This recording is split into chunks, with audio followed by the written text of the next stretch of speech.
The Testaments of the 12 Patriarchs, translated by R.H. Charles, read by Christopher Glyn. The Testament of Reuben, the firstborn son of Jacob and Leah. 1. The copy of the Testament of Reuben, even the commands which he gave his sons before he died in the 125th year of his life, 2 years after the death of Joseph his brother, when Reuben fell ill. His sons and his sons' sons were gathered together to visit him. And he said to them, My children, behold, I am dying, and go the way of my fathers. And seeing there Judah and Gad and Asher his brethren, he said to them, Raise me up, that I may tell to my brethren and to my children what things I have hidden in my heart. For behold, now at length I am passing away. And he arose and kissed them, and said unto them, Hear, my brethren, and do ye, my children, give ear to Reuben your father in the commands which I give unto you. And behold, I call to witness against you this day the God of heaven, that ye walk not in the sins of youth and fornication, wherein I was poured out, and defiled the bed of my father Jacob. And I tell you, that he smote me with a sore plague in my loins for 7 months. And had not my father Jacob prayed for me to the Lord would have destroyed me. For I was 30 years old when I wrought the evil thing before the Lord, and for 7 months I was sick unto death. And after this I repented with set purpose of my soul for 7 years before the Lord. And wine and strong drink I drank not. And flesh entered not into my mouth, and I ate no pleasant food, but I mourned over my sin, for it was great, such as had not been in Israel. 2. And now hear me, my children, what things I saw concerning the 7 spirits of deceit, when I repented. 7 spirits, therefore, are appointed against man, and they are the leaders in the works of youth. And 7 other spirits are given to him at his creation, that through them should be done every work of man. The first is the spirit of life, with which the constitution of man is created. The second is the sense of sight, with which ariseth desire. The third is the sense of hearing, with which cometh teaching. The fourth is the sense of smell, with which tastes are given to draw air and breath. The fifth is the power of speech, with which cometh knowledge. The sixth is the sense of taste, with which cometh the eating of meats and drinks, and by it strength is produced, for in food is the foundation of strength. The seventh is the power of procreation and sexual intercourse, with which through love of pleasure sins enter in. Wherefore it is the last in order of creation, and the first in that of youth, because it is filled with ignorance, and leadeth the youth as a blind man to a pit, and as a beast to a precipice. 3. Besides all these, there is an 8th spirit of sleep, with which is brought about the trance of nature and the image of death. With these spirits are mingled the spirits of error. First, the spirit of fornication is seated in the nature and in the senses. The second, the spirit of insatiableness in the belly. The third, the spirit of fighting in the liver and gall. The fourth is the spirit of obsequiousness and chicanery, that through officious attention one may be fair in seeming. The fifth is the spirit of pride, that one may be boastful and arrogant. The sixth is the spirit of lying, in perdition and jealousy to practice deceits and concealments from kindred and friends. The seventh is the spirit of injustice, with which are thefts and acts of rapacity, that a man may fulfill the desire of his heart. For injustice worketh together with the other spirits by the taking of gifts. And with all these, the spirit of sleep is joined, which is that of error and fantasy. And so perisheth every young man, darkening his mind from the truth, and not understanding the law of God, nor obeying the admonitions of his fathers, as befell me also in my youth. And now, my children, love the truth, and it will preserve you. Hear ye the words of Reuben your father. Pay no heed to the face of a woman, nor associate with another man's wife, nor meddle with affairs of womankind. For had I not seen Bilhah bathing in a covered place, I had not fallen into this great iniquity. For my mind, taking in the thought of the woman's nakedness, suffered me not to sleep until I had wrought the abominable thing. For while Jacob our father had gone to Isaac his father, when we were in Eder, near to Ephrath in Bethlehem, Bilhah became drunk and was asleep, uncovered in her chamber. Having therefore gone in and beheld nakedness, I wrought the impiety without her perceiving it. And leaving her sleeping, I departed. And forthwith an angel of God revealed to my father concerning my impiety. And he came and mourned over me, and touched her no more. 4. Pay no heed, therefore, my children, to the beauty of women, nor set your mind on their affairs, but walk in singleness of heart in the fear of the Lord, and expend labor on good works, and on study, and on your flocks, until the Lord give you a wife, whom he will, that ye suffer not as I did. For until my father's death, I had not boldness to look in his face, or to speak to any of my brethren because of the reproach. Even until now my conscience causeth me anguish on account of my impiety. And yet my father comforted me much, and prayed for me unto the Lord, that the anger of the Lord might pass from me, even as the Lord showed. And thenceforth until now I have been on my guard, and sinned not.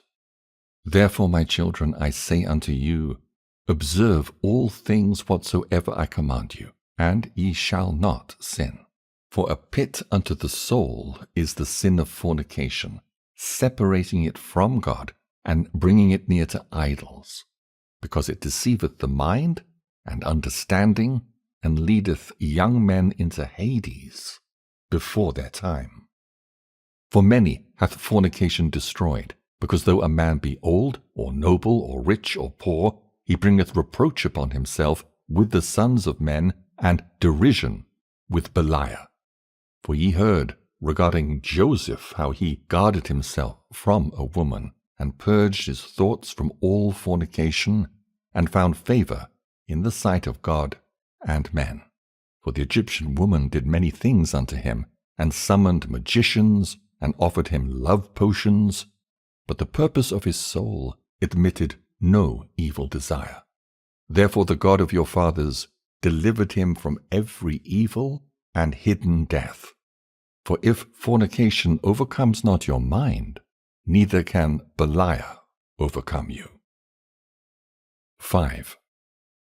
For evil are women, my children, and since they have no power or strength over man, they use wiles by outward attractions, that they may draw him to themselves.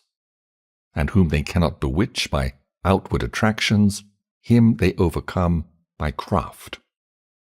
For, moreover, concerning them, the angel of the Lord told me and taught me that women are overcome by the spirit of fornication more than men. And in their heart they plot against men. And by means of their adornment they deceive first their minds, and, by the glance of the eye, instill the poison. And then through the accomplished act they take them captive. For a woman cannot force a man openly, but by a harlot's bearing she beguiles him. Flee, therefore, fornication, my children, and command your wives and your daughters that they adorn not their heads and faces to deceive the mind. For every woman who useth these wiles hath been reserved for eternal punishment. For thus they allured the watchers who were before the flood. For as these continually beheld them, they lusted after them, and they conceived the act in their mind. For they changed themselves into the shape of men, and appeared to them when they were with their husbands. And the women, lusting in their minds after their forms, gave birth to giants. For the watchers appeared to them as reaching even unto heaven. 6. Beware, therefore, of fornication. And if you wish to be pure in mind, guard your senses from every woman, and command the women likewise not to associate with men, that they also may be pure in mind. For constant meetings, even though the ungodly deed be not wrought, are to them an irremediable disease, and to us a destruction of Beliar and eternal reproach. For in fornication there is neither understanding nor godliness, and all jealousy dwelleth in the lust thereof. Therefore then I say unto you, ye will be jealous against the sons of Levi, and will seek to be exalted over them, but ye shall not be able. For God will avenge them, and ye shall die by an evil death. For to Levi God gave the sovereignty, and to Judah with him, and to me also, and to Dan and Joseph, that we should be for rulers.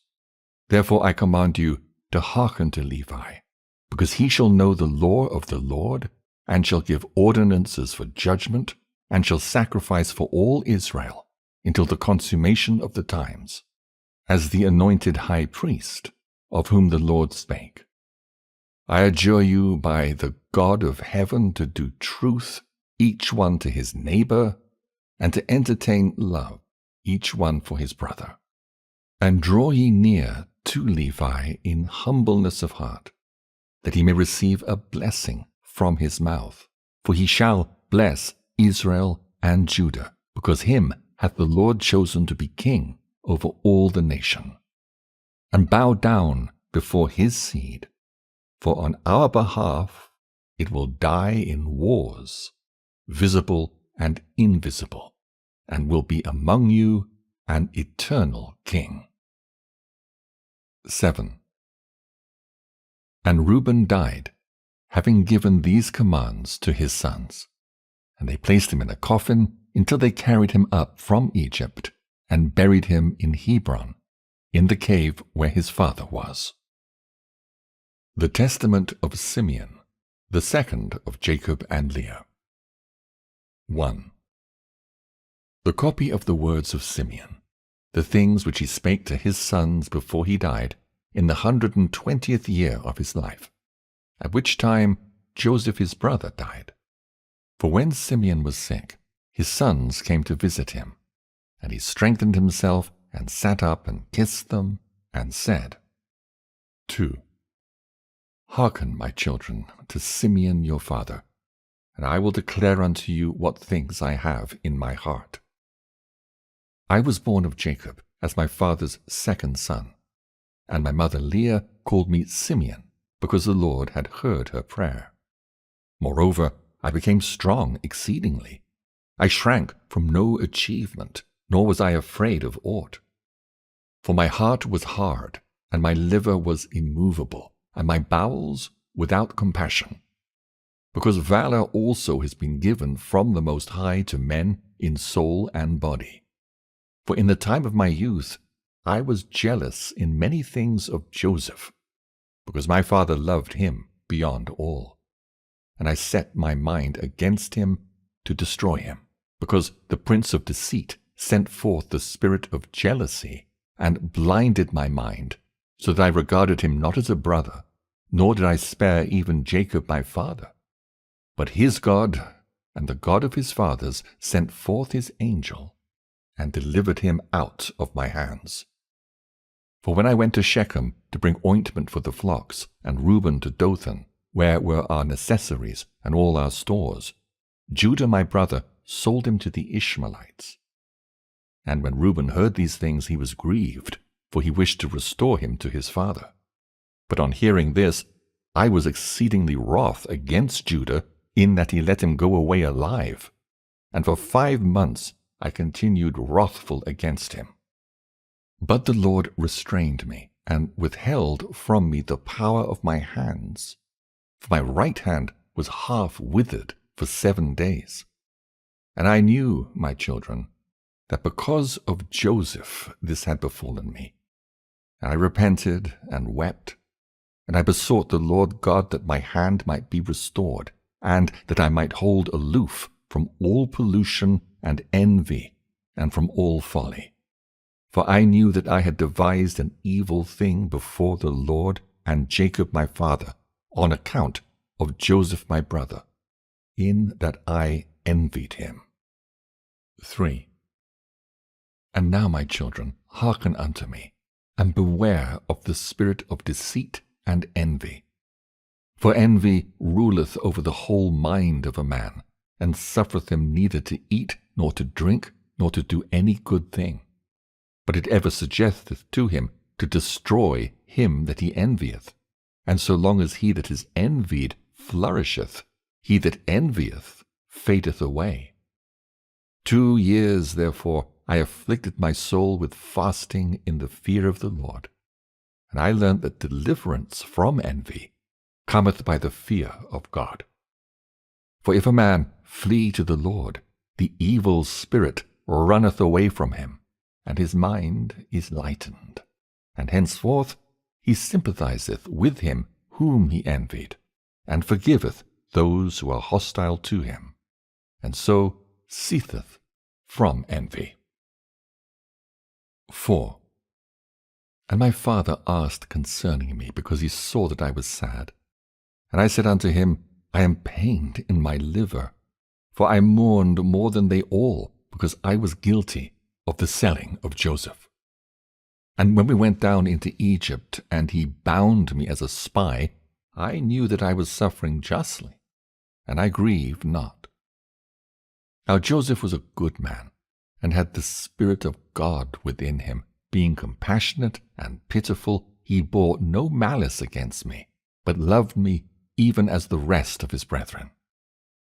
Beware, therefore, my children, of all jealousy and envy, and walk in singleness of soul, and with good heart, keeping in mind Joseph, your father's brother, that God may give you also grace and glory and blessing upon your heads, even as he saw in Joseph's case.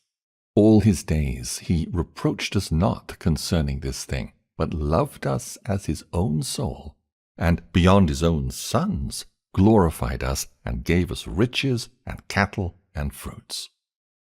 Do ye also, my children, love each one his brother with a good heart, and the spirit of envy will withdraw from you. For this maketh savage the soul, and destroyeth the body. It causeth anger and war in the mind, and stirreth up unto deeds of blood, and leadeth the mind into frenzy, and suffereth not prudence to act in men. Moreover, it taketh away sleep, and causeth tumult to the soul, and trembling to the body. For even in sleep some malicious jealousy, deluding him, gnawereth, and with wicked spirits disturbeth his soul, and causeth the body to be troubled, and waketh the mind from sleep in confusion. And as a wicked and poisonous spirit, so appeareth it to men. 5. Therefore was Joseph comely in appearance and goodly to look upon, because no wickedness dwelt in him. For some of the trouble of the spirit the face manifesteth. And now, my children, make your hearts good before the Lord, and your ways straight before men, and ye shall find grace before the Lord and men. Beware therefore of fornication, for fornication is mother of all evils, separating from God, and bringing near to Belial. For I have seen it inscribed in the writing of Enoch, that your sons shall be corrupted in fornication, and shall do harm to the sons of Levi with the sword, but they shall not be able to withstand Levi. For he shall wage the war of the Lord, and shall conquer all your hosts. And they shall be few in number, divided in Levi and Judah, and there shall be none of you for sovereignty, even as also our father prophesied in his blessings. 6. Behold, I have told you all things, that I may be acquitted of your sin. Now, if ye remove from you your envy and all stiff-neckedness, as a rose shall my bones flourish in Israel, and as a lily my flesh in Jacob, and my odor shall be as the odor of Libanus, and as cedars shall holy ones be multiplied from me forever, and their branches shall stretch afar off. Then shall perish the seed of Canaan, and a remnant shall not be unto Amalek, and all the Cappadocians shall perish, and all the Hittites shall be utterly destroyed. Then shall fail the land of Ham, and all the people shall perish. Then shall all the earth rest from trouble, and all the world under heaven from war. Then the mighty one of Israel shall glorify Shem, for the Lord God shall appear on earth, and himself save men. Then shall all the spirits of deceit be given to be trodden under foot, and men shall rule over wicked spirits. Then shall I arise in joy, and will bless the Most High because of his marvelous works, because God hath taken a body and eaten with men, and saved men. 7. And now, my children, obey Levi and Judah, and be not lifted up against these two tribes, for from them shall arise unto you the salvation of God. For the Lord shall raise up from Levi as it were a high priest, and from Judah as it were a king, God and man. He shall save all the Gentiles and the race of Israel. Therefore I give you these commands, that ye also may command your children, that they may observe them throughout their generations. 8. And when Simeon had made an end of commanding his sons, he slept with his fathers, being 120 years old. And they laid him in a wooden coffin to take up his bones to Hebron. And they took them up secretly during a war of the Egyptians, for the bones of Joseph the Egyptians guarded in the tombs of the kings.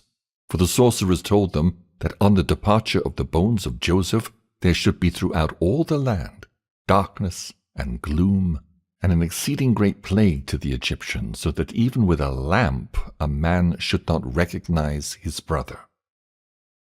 9. And the sons of Simeon bewailed their father, and they were in Egypt until the day of their departure by the hand of Moses. The Testament of Levi, the third son of Jacob and Leah. 1. The copy of the words of Levi, the things which he ordained unto his sons according to all that they should do, and what things should befall them until the day of judgment. He was sound in health when he called them to him, for it had been revealed to him that he should die. And when they were gathered together, he said to them, 2. I, Levi, was born in Haran, and I came with my father to Shechem. And I was young, about 20 years of age, when with Simeon I wrought vengeance on Hamor for our sister Dinah.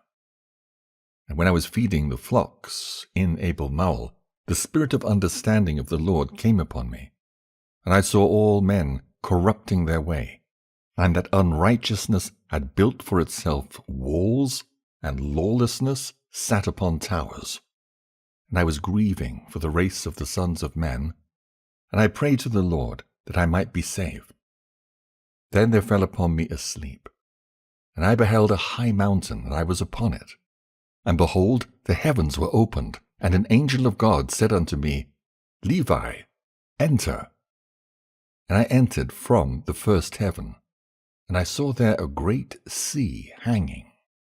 And further, I saw a second heaven, far brighter and more brilliant, for there was a boundless light also therein. And I said to the angel, Why is this so?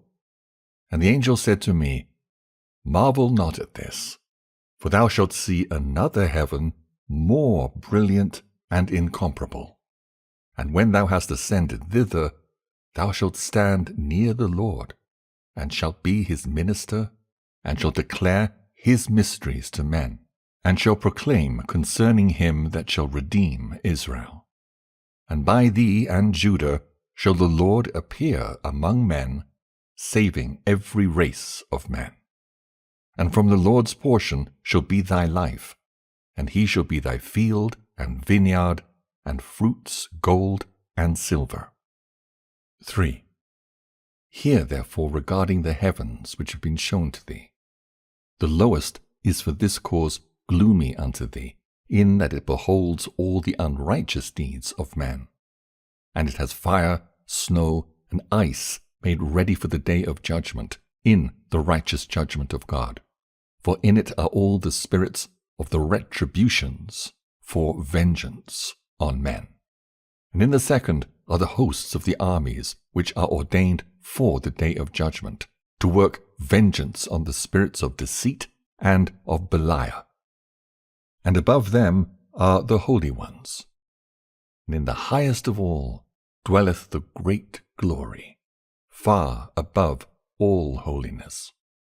In the heaven next to it are the archangels, who minister and make propitiation to the Lord for all the sins of ignorance of the righteous, offering to the Lord a sweet-smelling savour, a reasonable and a bloodless offering. And in the heaven below this are the angels who bear answers to the angels of the presence of the Lord. And in the heaven next to this are thrones and dominions, in which always they offer praise to God. When, therefore, the Lord looketh upon us, all of us are shaken, yea, the heavens and the earth and the abysses are shaken at the presence of his majesty. But the sons of men, having no perception of these things, sin and provoke the Most High. 4. Now therefore know that the Lord shall execute judgment upon the sons of men. Because when the rocks are being rent, and the sun quenched, and the waters dried up, and the fire cowering, and all creation troubled, and the invisible spirits melting away, and Hades taketh spoils through the visitations of the Most High, men will be unbelieving and persist in their iniquity. On this account, with punishment shall they be judged. Therefore the Most High hath heard thy prayer, to separate thee from iniquity, and that thou shouldst become to him a son and a servant and a minister of his presence. The light of knowledge shalt thou light up in Jacob, and as the sun shalt thou be to all the seed of Israel. And there shall be given to thee a blessing, and to all thy seed, until the Lord shall visit all the Gentiles in his tender mercies forever. And therefore there have been given to thee counsel and understanding, that thou mightst instruct thy sons concerning this. Because they that bless him shall be blessed, and they that curse him shall perish. 5. And thereupon the angel opened to me the gates of heaven, and I saw the holy temple, and upon a throne of glory the Most High. And he said to me, Levi, I have given thee the blessings of the priesthood until I come and sojourn in the midst of Israel. Then the angel brought me down to earth, and gave me a shield and a sword, and said to me, Execute vengeance on Shechem, because of Dinah thy sister, and I will be with thee, because the Lord hath sent me. And I destroyed at that time the sons of Hamor, as it is written in the heavenly tables. And I said to him, I pray thee, O Lord, tell me thy name, that I may call upon thee in a day of tribulation. And he said, I am the angel who intercedeth for the nation of Israel, that they may not be smitten utterly, for every evil spirit attacketh it. And after these things I awaked, and blessed the Most High and the angel who intercedeth for the nation of Israel, and for all the righteous. 6. And when I was going to my father, I found a brazen shield, wherefore also the name of the mountain is Aspis, which is near Gebel, to the south of Abillah. And I kept these words in my heart. And after this I counseled my father and Reuben my brother to bid the sons of Hamor not to be circumcised, for I was zealous because of the abomination which they had wrought on my sister. And I slew Shechem first, and Simeon slew Hamor. And after this my brothers came, and smote that city with the edge of the sword. And my father heard these things, and was wroth, for he was grieved in that they had received the circumcision, and after that had been put to death, and in his blessings he looked amiss upon us. For we sinned, because we done this thing against his will, and he was sick on that day. But I saw that the sentence of God was for evil upon Shechem, for they had sought to do to Sarah and Rebekah as they had done to Dinah our sister, but the Lord prevented them. And they persecuted Abraham our father when he was a stranger, and they vexed his flocks when they were big with young, and Eblaim, who was born in his house, they most shamefully handled. And thus they did to all strangers, taking away their wives by force, and they banished them. But the wrath of the Lord came upon them to the uttermost. 7. And I said to my father Jacob, By thee will the Lord despoil the Canaanites, and will give their land to thee and to thy seed after thee. For from this day forward shall Shechem be called a city of imbeciles. For as a man mocketh a fool, so did we mock them. Because also they wrought folly in Israel by defiling my sister. And we departed and came to Bethel. 8. And there again I saw a vision as the former, after we had spent there 70 days. And I saw 7 men in white raiment, saying unto me, Arise, put on the robe of the priesthood, and the crown of righteousness, and the breastplate of understanding, and the garment of truth, and the plate of faith, and the turban of the head, and the ephod of prophecy. And they severally carried these things, and put them on me, and said unto me, From henceforth become a priest of the Lord, thou and thy seed forever. And the first anointed me with holy oil, and gave me the staff of judgment. The second washed me with pure water, and fed me with bread and wine, even the most holy things, and clad me with a holy and glorious robe. The third clothed me with a linen vestment, like an ephod. The fourth put round me a girdle, like unto purple. The fifth gave me a branch of rich olive. The sixth placed a crown on my head. The seventh placed on my head a diadem of priesthood, and filled my hands with incense, that I might serve as priest to the Lord God. And they said to me, Levi, thy seed shall be divided into 3 offices, for a sign of the glory of the Lord who is to come.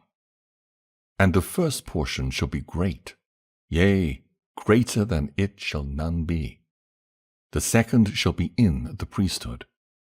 And the third shall be called by a new name, because a king shall arise in Judah, and shall establish a new priesthood, after the fashion of the Gentiles, to all the Gentiles.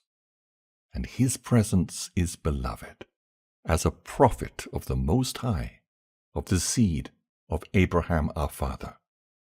Therefore every desirable thing in Israel shall be for thee and for thy seed, and ye shall eat everything fair to look upon. And the table of the Lord shall thy seed apportion.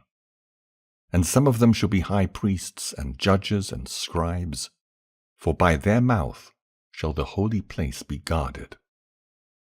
And when I awoke, I understood that this dream was like the first dream, and I hid this also in my heart, and told it not to any man upon the earth. 9. And after 2 days I and Judah went up with our father Jacob to Isaac our father's father. And my father's father blessed me according to all the words of the visions which I had seen. And he would not come with us to Bethel. And when we came to Bethel, my father saw a vision concerning me, that I should be their priest unto God. And he rose up early in the morning, and paid tithes of all to the Lord through me. And so we came to Hebron, to dwell there. And Isaac called me continually to put me in remembrance of the law of the Lord, even as the angel of the Lord showed unto me. And he taught me the law of the priesthood, of sacrifices, whole burnt offerings, firstfruits, free will offerings, peace offerings. And each day he was instructing me, and was busied on my behalf before the Lord, and said to me, Beware of the spirit of fornication, for this shall continue, and shall by thy seed pollute the holy place. Take therefore to thyself a wife without blemish or pollution, while yet thou art young, and not of the race of strange nations. And before entering into the holy place, bathe, and when thou offerest the sacrifices, wash. And again, when thou finishest the sacrifice, wash of 12 trees having leaves, offer to the Lord, as Abraham taught me also. And of every clean beast and bird, offer a sacrifice to the Lord. And of all thy firstfruits, and of wine, offer the first as a sacrifice to the Lord God. And every sacrifice thou shalt salt with salt. 10. Now therefore observe whatsoever I command you, children. For whatsoever things I have heard from my fathers, I have declared unto you. And behold, I am clear from your ungodliness and transgression which ye shall commit in the end of the ages against the Saviour of the world, Christ, acting godlessly, deceiving Israel, and stirring up against it great evils from the Lord. And ye shall deal lawlessly together with Israel, so he shall not bear with Jerusalem because of your wickedness. But the veil of the temple shall be rent, so as not to cover your shame. And ye shall be scattered as captives among the Gentiles, and shall be for a reproach and for a curse there. For the house which the Lord shall choose shall be called Jerusalem, as is contained in the book of Enoch the righteous. 11. Therefore when I took a wife, I was 28 years old, and her name was Melcha. And she conceived and bare a son, and I called his name Gersom, for we were sojourners in our land. And I saw concerning him that he would not be in the first rank. And Kohath was born in the 35th year of my life, towards sunrise. And I saw in a vision that he was standing on high in the midst of all the congregation. Therefore I called his name Kohath, which is beginning of majesty and instruction. And she bare me a third son in the 40th year of my life. And since his mother bare him with difficulty, I called him Merari, that is, my bitterness, because he also was like to die. And Jochebed was born in Egypt in my 64th year, for I was renowned then in the midst of my brethren. 12. And Gersom took a wife, and she bare to him Lomni and Semei. And the sons of Kohath, Amram, Issachar, Hebron, and Oziel. And the sons of Merari, Mulai and Musis. And in the 94th year, Amram took Jochebed my daughter to him to wife, for they were born in one day, he and my daughter.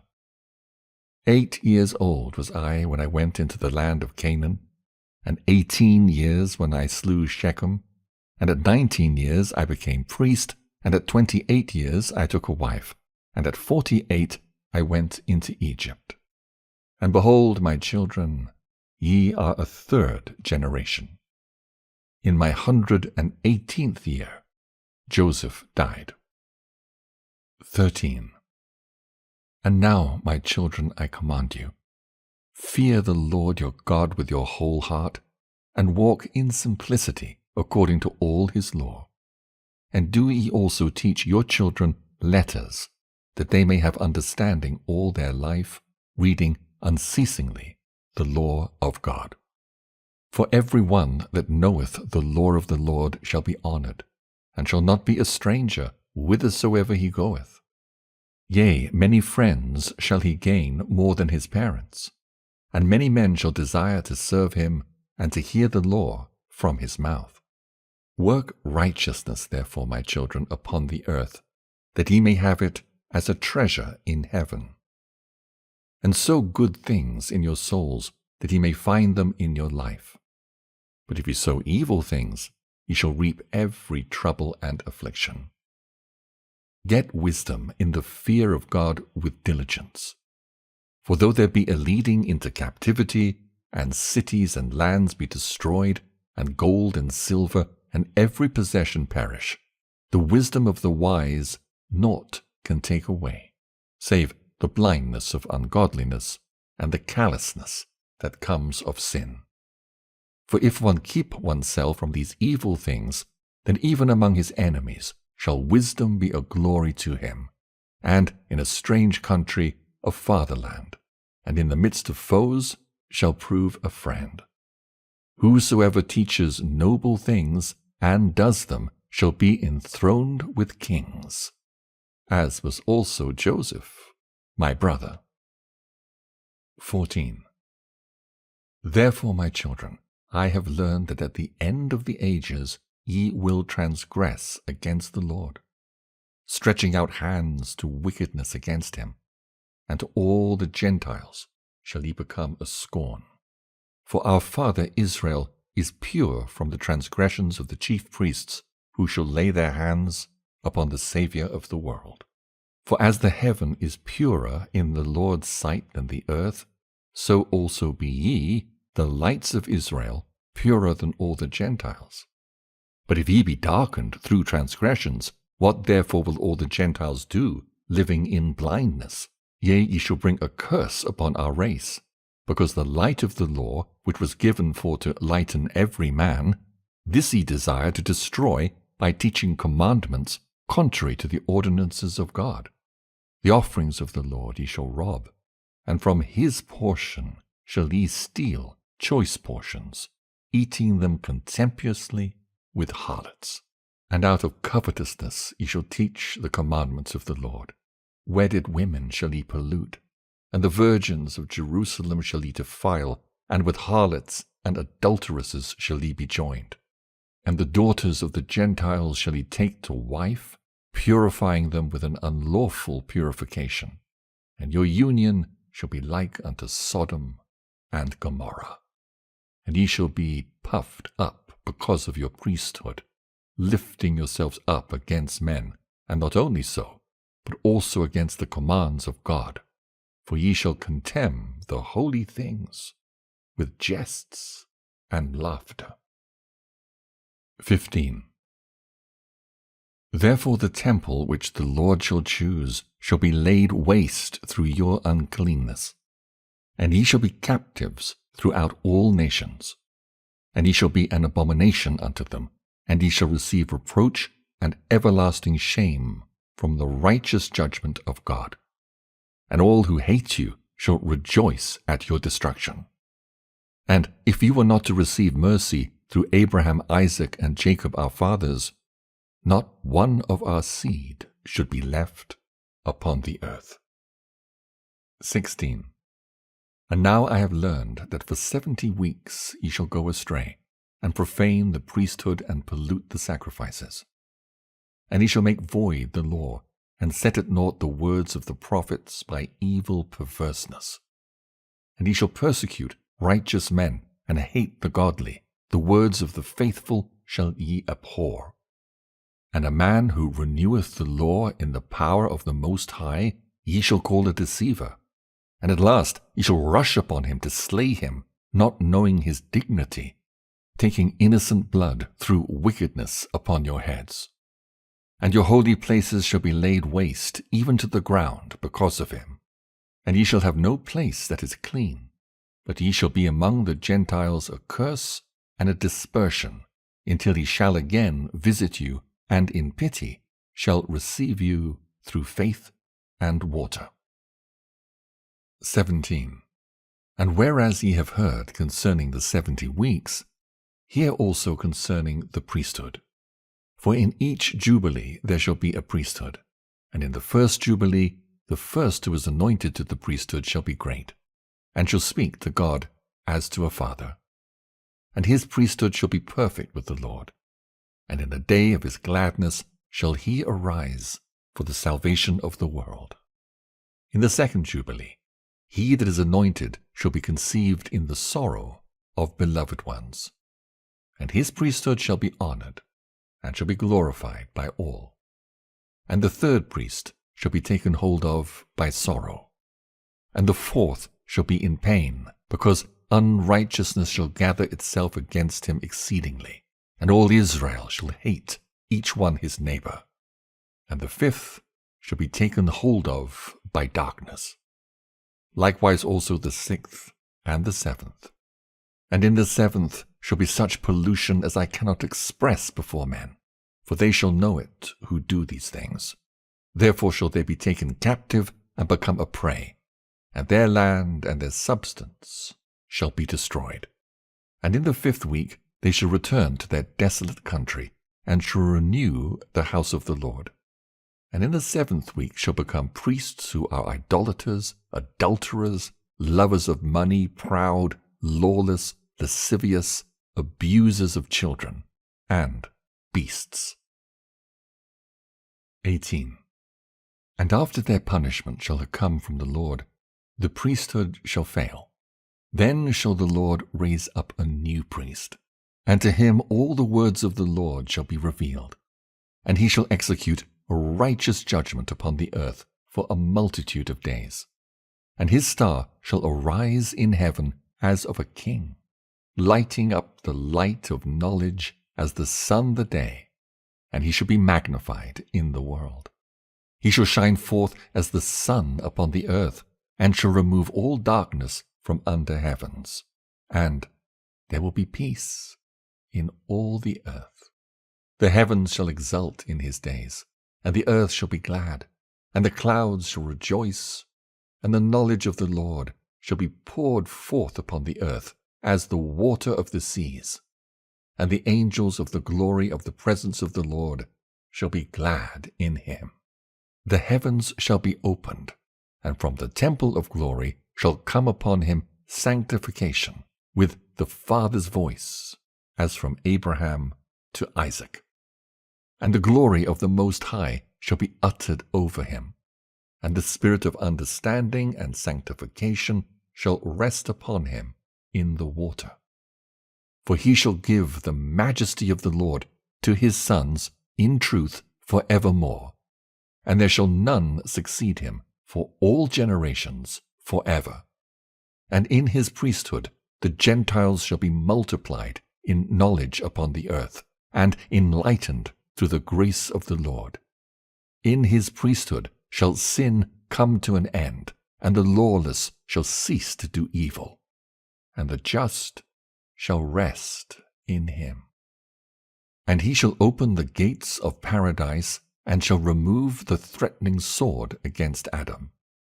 And he shall give to the saints to eat from the tree of life, and the spirit of holiness shall be on them. And Beliar shall be bound by him, and he shall give power to his children to tread upon the evil spirits. And the Lord shall rejoice in his children, and be well pleased in his beloved ones forever. Then shall Abraham and Isaac and Jacob exult, and I will be glad, and all the saints shall clothe themselves with joy. 19. And now, my children, ye have heard all. Choose therefore for yourselves either the light or the darkness, either the law of the Lord or the works of Belial. And his sons answered him, saying, Before the Lord we will walk, according to his law. And their father said unto them, The Lord is witness, and his angels are witnesses, and ye are witnesses, and I am witness, concerning the word of your mouth. And his sons said unto him, We are witnesses. And thus Levi ceased commanding his sons, and he stretched out his feet on the bed, and was gathered to his fathers, after he had lived 137 years. And they laid him in a coffin, and afterwards they buried him in Hebron, with Abraham, Isaac, and Jacob. The Testament of Judah, the fourth son of Jacob and Leah. 1. The copy of the words of Judah, what things he spake to his sons before he died. They gathered themselves together, therefore, and came to him, and he said to them, Hearken, my children, to Judah your father. I was the fourth son born to my father Jacob, and Leah my mother named me Judah, saying, I give thanks to the Lord, for he hath given me a fourth son also.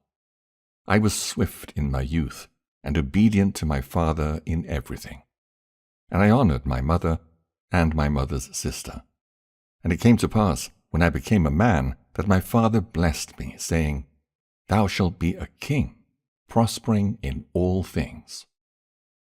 2. And the Lord showed me favor in all my works, both in the field and in the house. I know that I raced a hind and caught it, and prepared the meat for my father, and he did eat. And the roes I used to master in the chase, and overtake all that was in the plains. A wild mare I overtook and caught it and tamed it.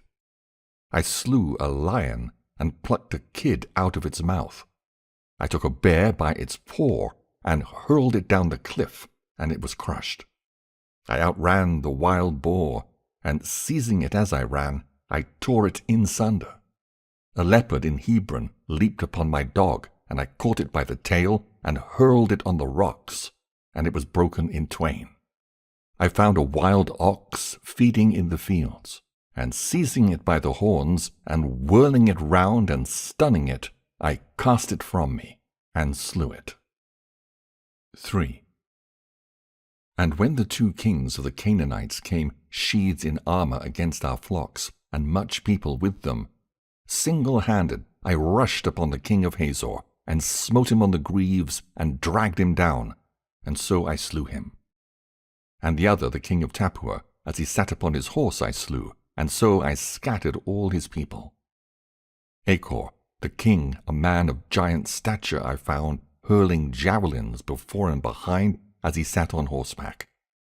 And I took up a stone of 60 pounds weight, and hurled it, and smote his horse, and killed it. And I fought with this other for 2 hours, and I clave his shield in twain, and I chopped off his feet, and killed him.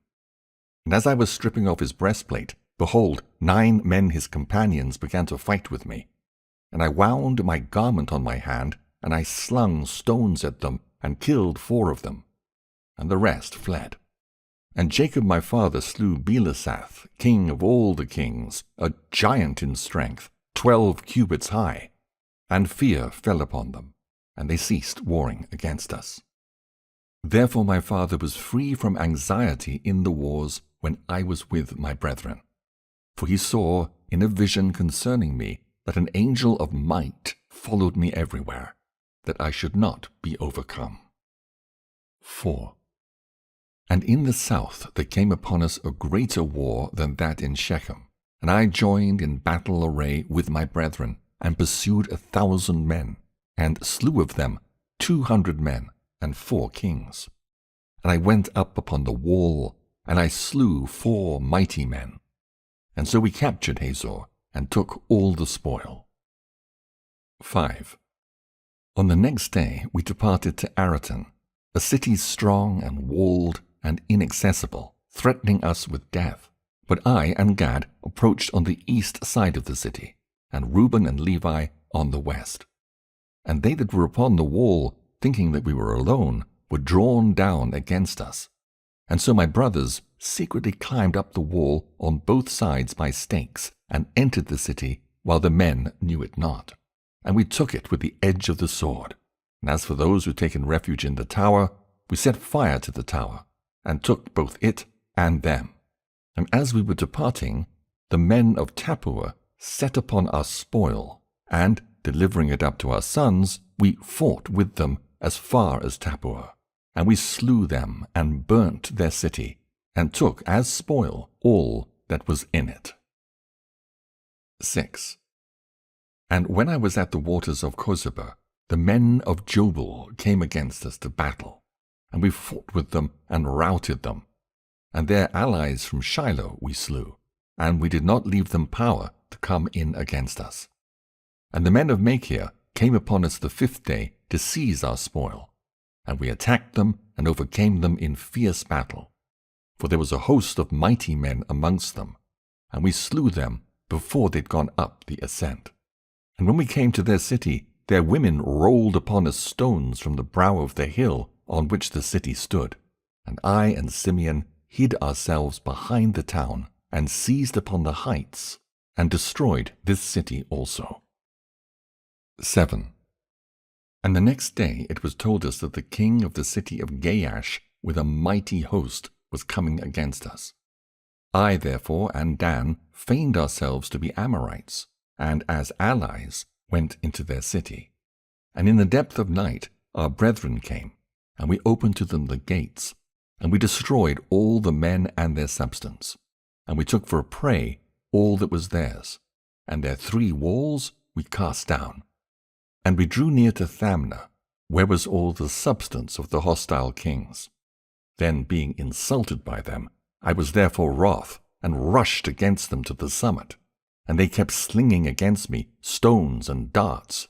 And had not Dan my brother aided me, they would have slain me. We came upon them therefore with wrath, and they all fled, and passing by another way, they besought my father, and he made peace with them. And we did to them no hurt, and they became tributary to us, and we restored to them their spoil. And I built Thamnah, and my father built Pabael. I was 20 years old when this war befell, and the Canaanites feared me and my brethren. 8. And I had much cattle, and I had for chief herdsman Iram the Adullamite. And when I went to him, I saw Parseba, king of Adullam, and he spake unto us, and he made us a feast. And when I was heated, he gave me his daughter Bathshua to wife. She bare me Er, and Onan, and Shelah, and 2 of them the Lord smote, for Shelah lived, and his children are ye. 9. And 18 years my father abode in peace with his brother Esau, and his sons with us, after that we came from Mesopotamia, from Laban. And when 18 years were fulfilled, in the 40th year of my life, Esau, the brother of my father, came upon us with a mighty and strong people. And Jacob smote Esau with an arrow, and he was taken up wounded on Mount Seir. And as he went, he died at Ananiram. And we pursued after the sons of Esau. Now they had a city with walls of iron and gates of brass, and we could not enter into it. And we encamped around and besieged it. And when they opened not to us in 20 days, I set up a ladder in the sight of all, and with my shield upon my head I went up, sustaining the assault of stones, upwards of 3 talents weight. And I slew 4 of their mighty men. And Reuben and Gad slew 6 others. Then they asked from us terms of peace, and having taken counsel with our father, we received them as tributaries. And they gave us 500 cors of wheat, 500 baths of oil, 500 measures of wine, until the famine, when we went down into Egypt. 10. After these things, my son Er took to wife Tamar from Mesopotamia, a daughter of Aram. Now was wicked, and he was in need concerning Tamar, because she was not of the land of Canaan. And on the third night an angel of the Lord smote him, and he had not known her, according to the evil craftiness of his mother, for he did not wish to have children by her. In the days of the wedding feast I gave Onan to her in marriage. And he also in wickedness knew her not, though he spent with her a year. And when I threatened him, he went in unto her, but he spilled the seed on the ground, according to the command of his mother, and he also died through wickedness. And I wished to give Shelah also to her, but his mother did not permit it, for she wrought evil against Tamar, because she was not of the daughters of Canaan, as she also herself was. 11. And I knew that the race of the Canaanites was wicked, but the impulse of youth blinded my mind. And when I saw her pouring out wine, owing to the intoxication of wine, I was deceived, and took her, although my father had not counseled it. And while I was away, she went and took for Shelah a wife from Canaan. And when I knew what she'd done, I cursed her in the anguish of my soul. And she also died through her wickedness, together with her sons. 12. And after these things, while Tamar was a widow, she heard after 2 years that I was going up to shear my sheep, and adorned herself in bridal array, and sat in the city Enaim by the gate. For it was a law of the Amorites that she who was about to marry should sit in fornication 7 days by the gate. Therefore, being drunk with wine, I did not recognize her, and her beauty deceived me through the fashion of her adorning.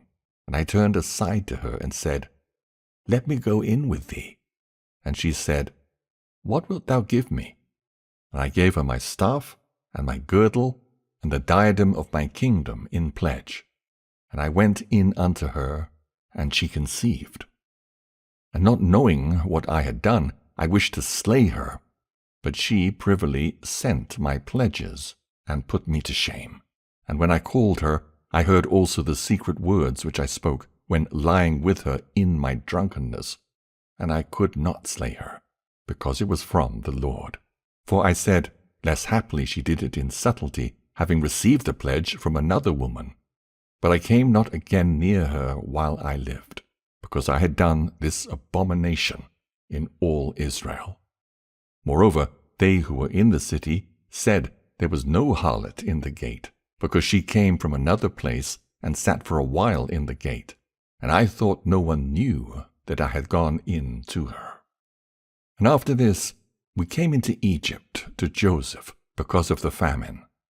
And I was 46 years old, and 73 years lived I in Egypt. 13. And now I command you, my children, hearken to Judah your father, and keep my sayings, to perform all the ordinances of the Lord, and to obey the commands of God, and walk not after your lusts, nor in the imaginations of your thoughts, in haughtiness of heart, and glory not in the deeds and strength of your youth, for this also is evil in the eyes of the Lord. Since I also glory that in wars no comely woman's face ever enticed me, and reproved Reuben my brother concerning Bilhah, the wife of my father. The spirits of jealousy and fornication arrayed themselves against me, until I lay with Bashua the Canaanite and Tamar, who was espoused to my sons. For I said to my father-in-law, I will take counsel with my father, and so will I take thy daughter. And he was unwilling, but he showed me a boundless store of gold in his daughter's behalf, for he was a king. And he adorned her with gold and pearls, and caused her to pour out wine for us at the feast with the beauty of women. And the wine turned aside my eyes, and pleasure blinded my heart. And I became enamored of, and I lay with her, and transgressed the commandment of the Lord, and the commandment of my fathers. And I took her to wife. And the Lord rewarded me according to the imagination of my heart, insomuch as I had no joy in her children. 14. And now, my children, I say unto you, be not drunk with wine. For wine turneth the mind away from the truth, and inspires the passion of lust, and leadeth the eyes into error. For the spirit of fornication hath wine as a minister to give pleasure to the mind. For these two also take away the mind of man. For if a man drink wine to drunkenness, it disturbeth the mind with filthy thoughts, leading to fornication, and heateth the body to carnal union. And if the occasion of the lust be present, he worketh the sin, and is not ashamed. Such is the inebriated man, my children. For he who is drunken reverenceth no man. For lo, it made me also to err, so that I was not ashamed of the multitude in the city, in that before the eyes of all I turned aside unto Tamar. And I wrought a great sin, and I uncovered the covering of my son's shame. After I had drunk wine, I reverenced not the commandment of God, and I took a woman of Canaan to wife. For much discretion needeth the man who drinketh wine, my children. And herein is discretion in drinking wine. A man may drink so long as he preserveth modesty. But if he go beyond this limit, the spirit of deceit attacketh his mind, and it maketh the drunkard to talk filthily, and to transgress, and not to be ashamed, but even to glory in his shame, and to account himself honorable. 15. He that committeth fornication is not aware when he suffers loss, and is not ashamed when put to dishonor. For even though a man be a king, and commit fornication, he is stripped of his kingship by becoming the slave of fornication, as I myself also suffered. For I gave my staff, that is the stay of my tribe, and my girdle, that is my power, and my diadem, that is the glory of my kingdom. And indeed I repented of these things. Wine and flesh I ate not until my old age, nor did I behold any joy. And the angel of God showed me that forever do women bear rule over king and beggar alike. And from the king they take away his glory, and from the valiant man his might, and from the beggar even that little which is the stay of his poverty. 16. Observe therefore, my children, the right's limit in wine. For there are in it 4 evil spirits, of lust, of hot desire, of profligacy, of filthy lucre. If ye drink wine in gladness, be ye modest in the fear of God. For if in your gladness the fear of God departeth, then drunkenness ariseth, and shamelessness stealeth in. But if ye would live soberly, do not touch wine at all, lest ye sin in words of outrage, and in fightings and slanders, and transgressions of the commandments of God, and ye perish before your time.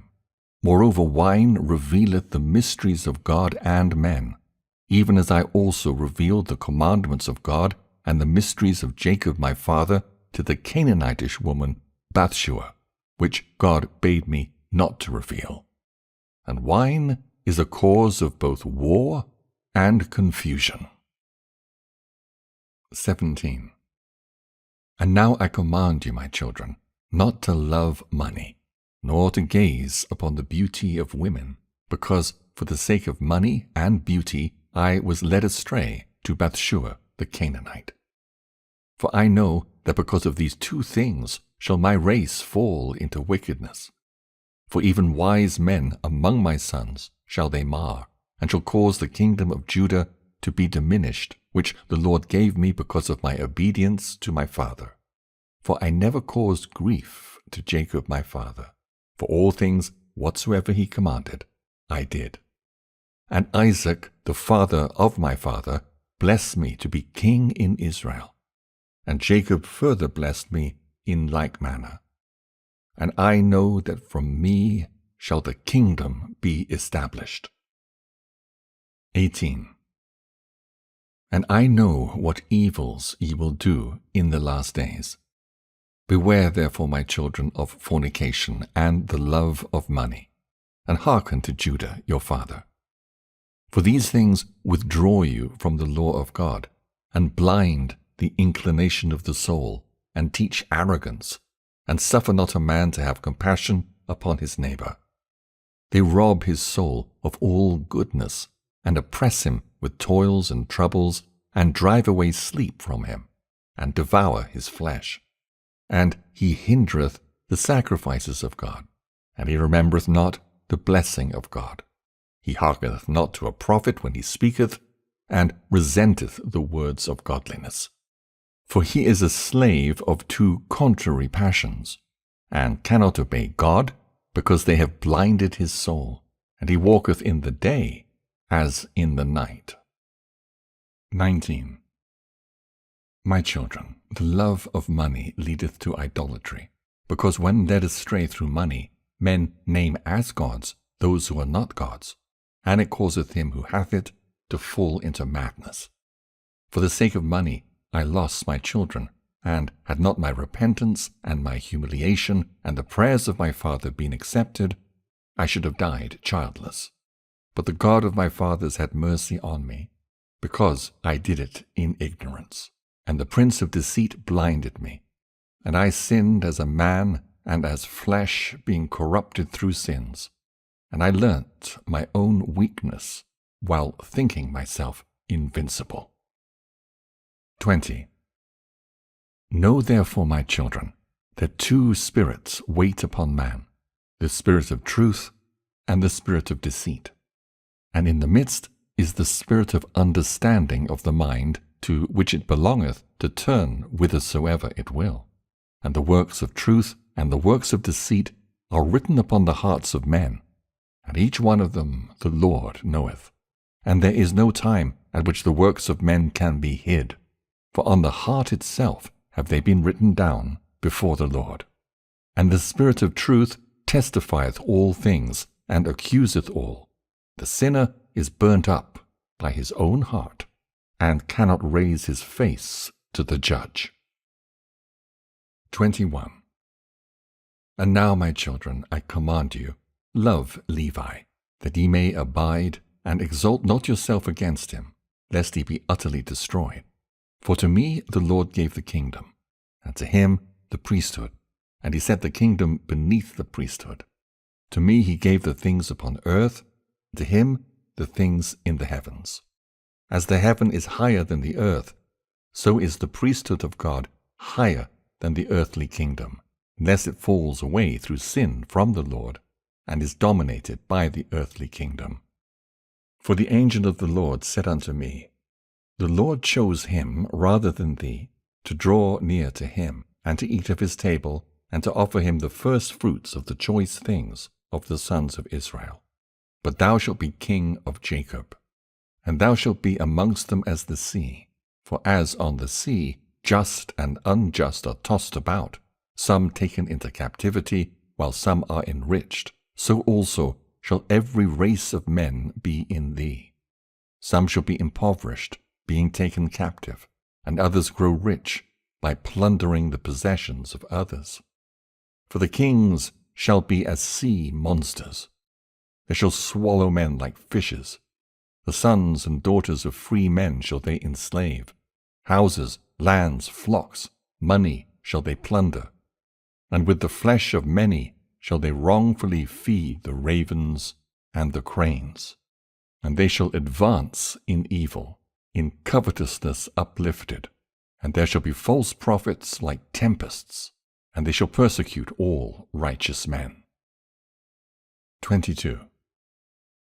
And the Lord shall bring upon them divisions one against another, and there shall be continual wars in Israel. And among men of another race shall my kingdom be brought to an end, until the salvation of Israel shall come, until the appearing of the God of righteousness, that Jacob and all the Gentiles may rest in peace. And he shall guard the might of my kingdom forever. For the Lord sware to me with an oath that he would not destroy the kingdom from my seed forever. 23. Now I have much grief, my children, because of your lewdness and witchcraft and idolatries which ye shall practice against the kingdom, following them that have familiar spirits, diviners, and demons of error. Ye shall make your daughters singing girls and harlots, and ye shall mingle in the abominations of the Gentiles. For which things' sake the Lord shall bring upon you famine and pestilence, death and the sword, beleaguering by enemies, and reviling of friends, the slaughter of children, the rape of wives, the plundering of possessions, the burning of the temple of God, the laying waste of the land, the enslavement of yourselves among the Gentiles. And they shall make some of you eunuchs for their wives, until the Lord visit you, when with perfect heart ye repent and walk in all his commandments, and he bring you up from captivity among the Gentiles. 24. And after these things shall a star arise to you from Jacob in peace, and a man shall arise from thy seed, like the Sun of righteousness, walking with the sons of men in meekness and righteousness.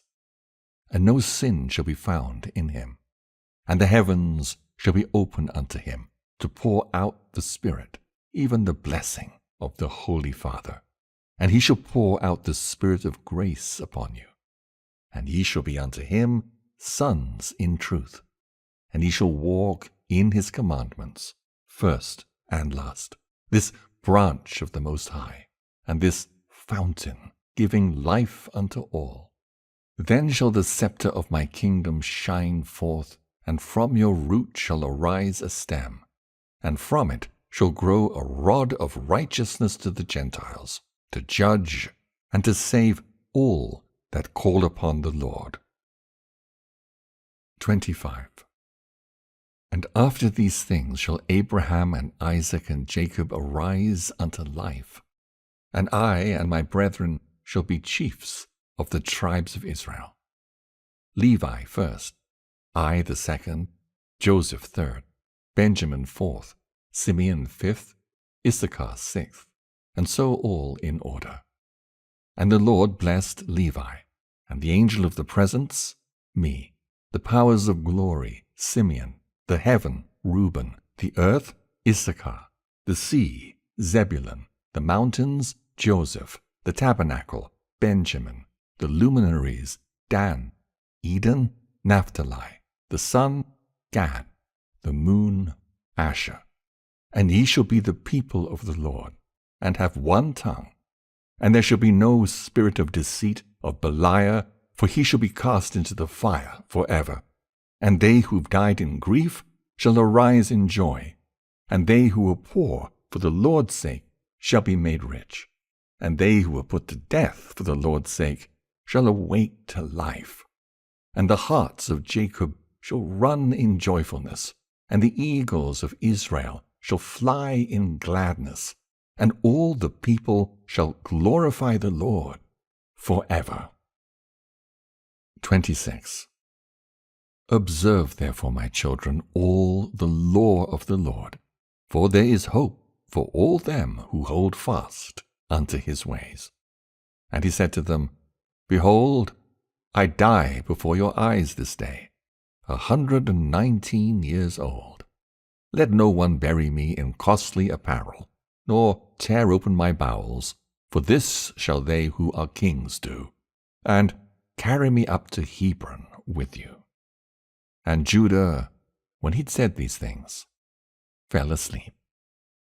And his sons did according to all whatsoever he commanded them, and they buried him in Hebron with his fathers. The testament of Issachar, the fifth son of Jacob and Leah. 1.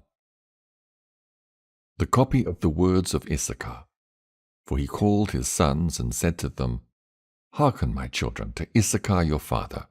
Give ear to the words of him who is beloved of the Lord. I was born the fifth son to Jacob, by way of hire for the mandrakes. For Reuben my brother brought in mandrakes from the field, and Rachel met him and took them. And Reuben wept, and at his voice Leah my mother came forth. Now these mandrakes were sweet-smelling apples, which were produced in the land of Haran below a ravine of water. And Rachel said, I will not give them to thee, but they shall be to me instead of children. For the Lord hath despised me, and I have not borne children to Jacob. Now there were 2 apples. And Leah said to Rachel, Let it suffice thee that thou hast taken my husband. Wilt thou take these also? And Rachel said to her, Thou shalt have Jacob this night for the mandrakes of thy son. And Leah said to her, Jacob is mine, for I am the wife of his youth. But Rachel said, Boast not, and vaunt not thyself, for he espoused me before thee, and for my sake he served our father 14 years. And had not craft increased on the earth, and the wickedness of men prospered, thou wouldst not now see the face of Jacob. 2. Then appeared to Jacob an angel of the Lord, saying, 2 children shall Rachel bear, inasmuch as she hath refused company with her husband, and hath chosen continency. And had not Leah my mother paid the 2 apples for the sake of his company, she would have borne 8 sons. For this reason she bare 6, and Rachel bare the 2. For on account of the mandrakes the Lord visited her. For he knew that for the sake of children she wished to company with Jacob, and not for lust or pleasure. For on the morrow also she again gave up Jacob. Because of the mandrakes, therefore, the Lord hearkened to Rachel. For though she desired them, she ate them not, but offered them in the house of the Lord, presenting them to the priest of the Most High, who was at that time. 3. When therefore I grew up, my children, I walked in uprightness of heart, and I became a husbandman for my father and my brethren, and I brought in fruits from the field according to their season. And my father blessed me, for he saw that I walked in rectitude before him, and I was not a busybody in my doings, nor envious and malicious against my neighbor. I never slandered anyone, nor did I censure the life of any man, walking as I did in singleness of eye. Therefore, when I was 35 years old, I took to myself a wife, for my labor wore away my strength, and I never thought upon pleasure with women, but owing to my toil, sleep overcame me. And my father always rejoiced in my rectitude, because I offered through the priest to the Lord all firstfruits, then to my father also. And the Lord increased 10,000-fold his benefits in my hands. And also Jacob my father knew that God aided my singleness. For on all the poor and oppressed I bestowed the good things of the earth, in singleness of my heart. 4. And now hearken to me, my children, and walk in singleness of your heart, for I have seen in it all that is well-pleasing to the Lord. The single-minded man coveteth not gold, he overreacheth not his neighbor, he longeth not after manifold dainties, he delighteth not in varied apparel, he doth not desire to live a long life, but only waiteth for the will of God. And the spirits of deceit have no power against him, for he looketh not on the beauty of women, lest he should pollute his mind with corruption. There is no envy in his thoughts, no malicious person maketh his soul to pine away, nor worry with insatiable desire in his mind. For he walketh in singleness of soul, and beholdeth all things in uprightness of heart, shunning eyes made evil through the error of the world, lest he should see the perversion of any of the commandments of the Lord. 5. Keep therefore, my children, the law of God, and get singleness, and walk in guilelessness, not playing the busybody with the business of your neighbor, but love the Lord and your neighbor. Have compassion on the poor and weak. Bow down your back unto husbandry, and toil in labors in all manner of husbandry, offering gifts to the Lord with thanksgiving. For with the first fruits of the earth will the Lord bless you, even as he blessed all the saints from Abel, even until now. For no other portion is given to you than of the fatness of the earth, whose fruits are raised by toil. For our father Jacob blessed me with the blessings of the earth and of firstfruits. And Levi and Judah were glorified by the Lord even among the sons of Jacob. For the Lord gave them an inheritance, and to Levi he gave the priesthood, and to Judah the kingdom. And do ye therefore obey them, and walk in the singleness of your father. For unto Gad hath it been given to destroy the troops that are coming upon Israel. 6. Know ye therefore, my children, that in the last times your sons will forsake singleness, and will cleave unto insatiable desire, and leaving guilelessness will draw near to malice, and forsaking the commandments of the Lord, they will cleave unto Belial. And leaving husbandry, they will follow after their own wicked devices, and they shall be dispersed among the Gentiles, and shall serve their enemies. And do you therefore give these commands to your children, that if they sin, they may the more quickly return to the Lord. For he is merciful, and will deliver them, even to bring them back into their land. 7. Behold, therefore, as ye see, I am 126 years old, and am not conscious of committing any sin. Except my wife, I have not known any woman. I never committed fornication by the uplifting of my eyes. I drank not wine to be led astray thereby. I coveted not any desirable thing that was my neighbor's. Guile arose not in my heart, a lie passed not through my lips. If any man were in distress, I joined my sighs with his, and I shared my bread with the poor. I wrought godliness. All my days I kept truth. I loved the Lord. Likewise also every man with all my heart. So do you also these things, my children, and every spirit of Belial shall flee from you, and no deed of wicked men shall rule over you, and every wild beast shall ye subdue, since you have with you the God of heaven and earth, and walk with men in singleness of heart. And having said these things, he commanded his sons that they should carry him up to Hebron, and bury him there in the cave with his fathers. And he stretched out his feet, and died at a good old age, with every limb sound, and with strength unabated. He slept the eternal sleep. The testament of Zebulun, the sixth son of Jacob and Leah. 1. The copy of the words of Zebulun, which he enjoined on his sons before he died in the 114th year of his life, 2 years after the death of Joseph. And he said to them, Hearken to me, ye sons of Zebulun, attend to the words of your father. I, Zebulun, was born a good gift to my parents. For when I was born, my father was increased very exceedingly, both in flocks and herds, when with the straked rods he had his portion.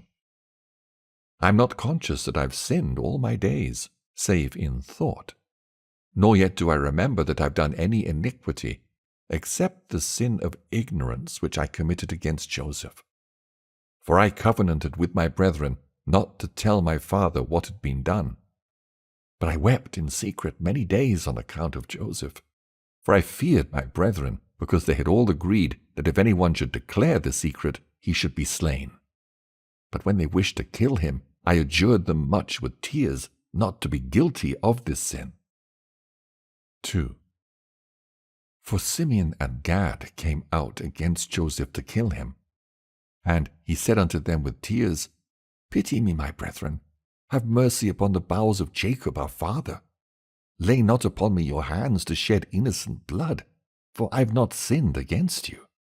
And if indeed I have sinned, with chastening chastise me, my brethren, but lay not upon me your hand, for the sake of Jacob our father. And as he spake these words, wailing as he did so, I was unable to bear his lamentations, and began to weep, and my liver was poured out, and all the substance of my bowels was loosed, and I wept with Joseph, and my heart sounded, and the joints of my body trembled, and I was not able to stand. And when Joseph saw me weeping with him, and them coming against him to slay him, he fled behind me, beseeching them. But meanwhile Reuben arose and said, Come, my brethren, let us not slay him, but let us cast him into one of these dry pits, which our fathers digged, and found no water. For this cause the Lord forbade that water should rise up in them, in order that Joseph should be preserved. And they did so until they sold him to the Ishmaelites. 3. And in this price I had no share, my children. But Simeon and Gad and 6 other of our brethren took the price of Joseph, and bought sandals for themselves and their wives and their children, saying, We will not eat of it, for it is the price of our brother's blood. But we will assuredly tread it under foot, because he said that he would be king over us, and so let us see what will become of his dreams. Therefore it is written in the writing of the law of Moses, that whosoever will not raise up seed to his brother, his sandal should be unloosed, and they should spit in his face. And the brethren of Joseph wished not that their brother should live. And the Lord loosed from them the sandal which they wore against Joseph their brother. For when they came into Egypt, they were unloosed by the servants of Joseph outside the gate. And so they made obeisance to Joseph, after the fashion of King Pharaoh. And not only did they make obeisance to him, but were spit upon also, falling down before him forthwith, and so they were put to shame before the Egyptians. For after this, the Egyptians heard all the evils that they had done to Joseph. 4. And after he was sold, my brothers sat down to eat and drink. But I, through pity for Joseph, did not eat, but watched the pit, since Judah feared lest Simeon, Dan, and Gad should rush off and slay him. But when they saw that I did not eat, they set me to watch him, till he was sold to the Ishmaelites. And when Reuben came, and heard that while he was away Joseph had been sold, he rent his garments, and mourning said, How shall I look on the face of my father Jacob? And he took the money and ran after the merchants. But as he failed to find them, he returned grieving. But the merchants had left the broad road, and marched through the troglodytes by a shortcut. But Reuben was grieved, and ate no food that day. Dan therefore came to him and said, Weep not, neither grieve, for we have found what we can say to our father Jacob. Let us slay a kid of the goats, and dip in it the coat of Joseph, and let us send it to Jacob, saying, Know, is this the coat of thy son? And they did so, for they stripped off from Joseph his coat when they were selling him, and put upon him the garment of a slave. Now Simeon took the coat, and would not give it up, for he wished to rend it with his sword, for he was angry that Joseph lived, and that he had not slain him. Then we all rose up and said to him, If thou givest not up the coat, we will say to our father that thou alone didst this evil thing in Israel.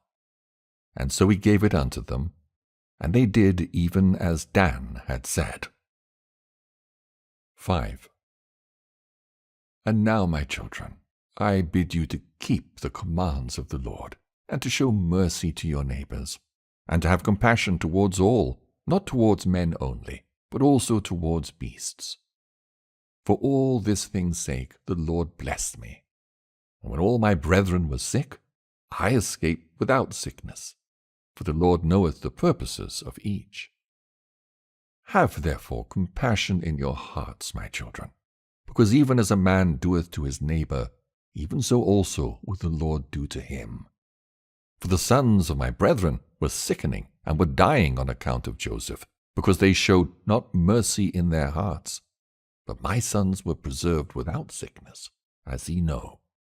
And when I was in the land of Canaan, by the sea coast, I made a catch of fish for Jacob my father, and when many were choked in the sea, I continued unhurt.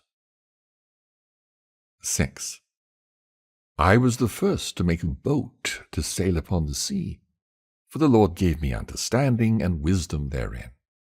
I let down a rudder behind it, and I stretched a sail upon another upright piece of wood in the midst.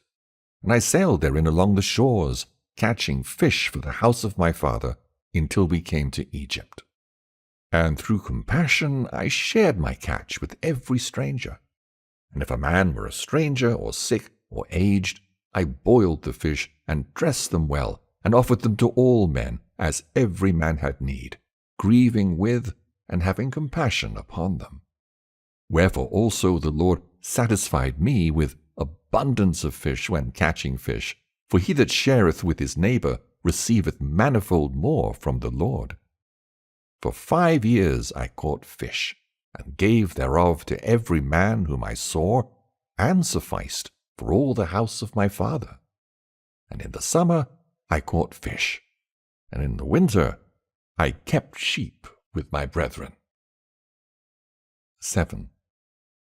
Now I will declare unto you what I did.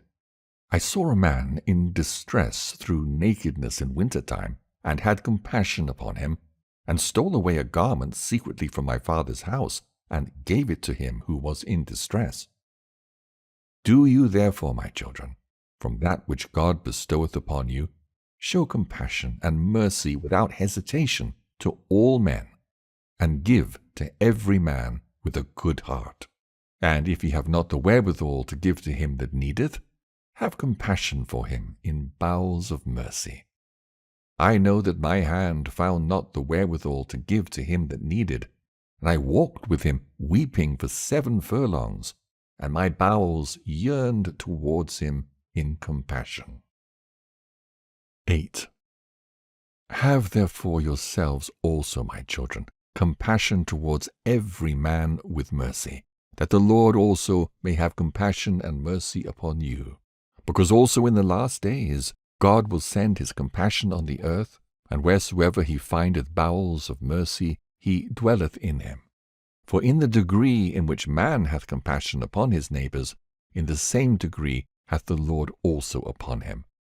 And when we went down into Egypt, Joseph bore no malice against us, to whom, taking heed, do ye also, my children, approve yourselves without malice, and love one another, and do not set down in account, each one of you, evil against his brother. For this breaketh unity, and divideth all kindred, and troubleth the soul, and weareth away the countenance. 9.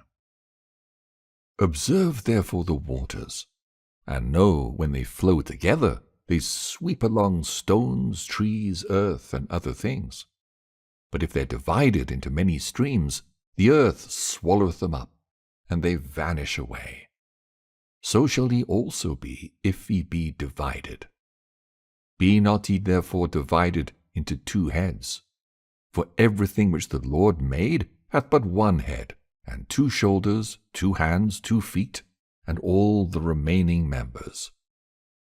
For I have learnt in the writing of my fathers that ye shall be divided in Israel, and ye shall follow 2 kings, and shall work every abomination, and your enemies shall lead you captive, and ye shall be evil entreated among the Gentiles with many infirmities and tribulations. And after these things ye shall remember the Lord, and repent, and he shall cause you to return. For he is merciful and compassionate, and he setteth not down in account evil to the sons of men, because they are flesh, and the spirits of deceit deceive them in all their deeds. And after these things there shall arise unto you the Lord himself, the light of righteousness, and healing and compassion shall be in his wings. He shall redeem all the captivity of the sons of men from Beliar, and every spirit of deceit shall be trodden down, and he shall bring back all the Gentiles into zeal for him. And ye shall return unto your land, and ye shall see him in Jerusalem for his name's sake. And again, through the wickedness of your works shall ye provoke him to anger, and ye shall be cast away by him unto the time of consummation. 10. And now, my children, grieve not that I am dying, nor be cast down in that I am coming to my end. For I shall rise again in the midst of you, as a ruler in the midst of his sons, and I shall rejoice in the midst of my tribe, as many as shall keep the law of the Lord and the commandments of Zebulun their father.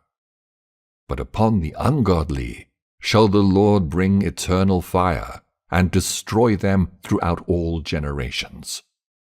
But I am now hastening away to my rest, as did also my fathers. But do ye fear the Lord our God with all your strength, all the days of your life. And when he'd said these things, he fell asleep at a good old age. And his sons laid him in a wooden coffin, and afterwards they carried him up and buried him in Hebron with his fathers. The Testament of Dan, the seventh son of Jacob and Bilhah. 1. The copy of the words of Dan which he spake to his sons in his last days, in the 125th year of his life. For he called together his family, and said, Hearken to my words, ye sons of Dan, and give heed to the words of your father. I have proved in my heart and in my whole life that truth with just dealing is good and well-pleasing to God, and that lying and anger are evil, because they teach man all wickedness. I confess therefore this day to you, my children, that in my heart I resolved on the death of Joseph my brother, the true and good man. And I rejoiced that he was sold, because his father loved him more than us. For the spirit of jealousy and vainglory said to me, Thou thyself also art his son.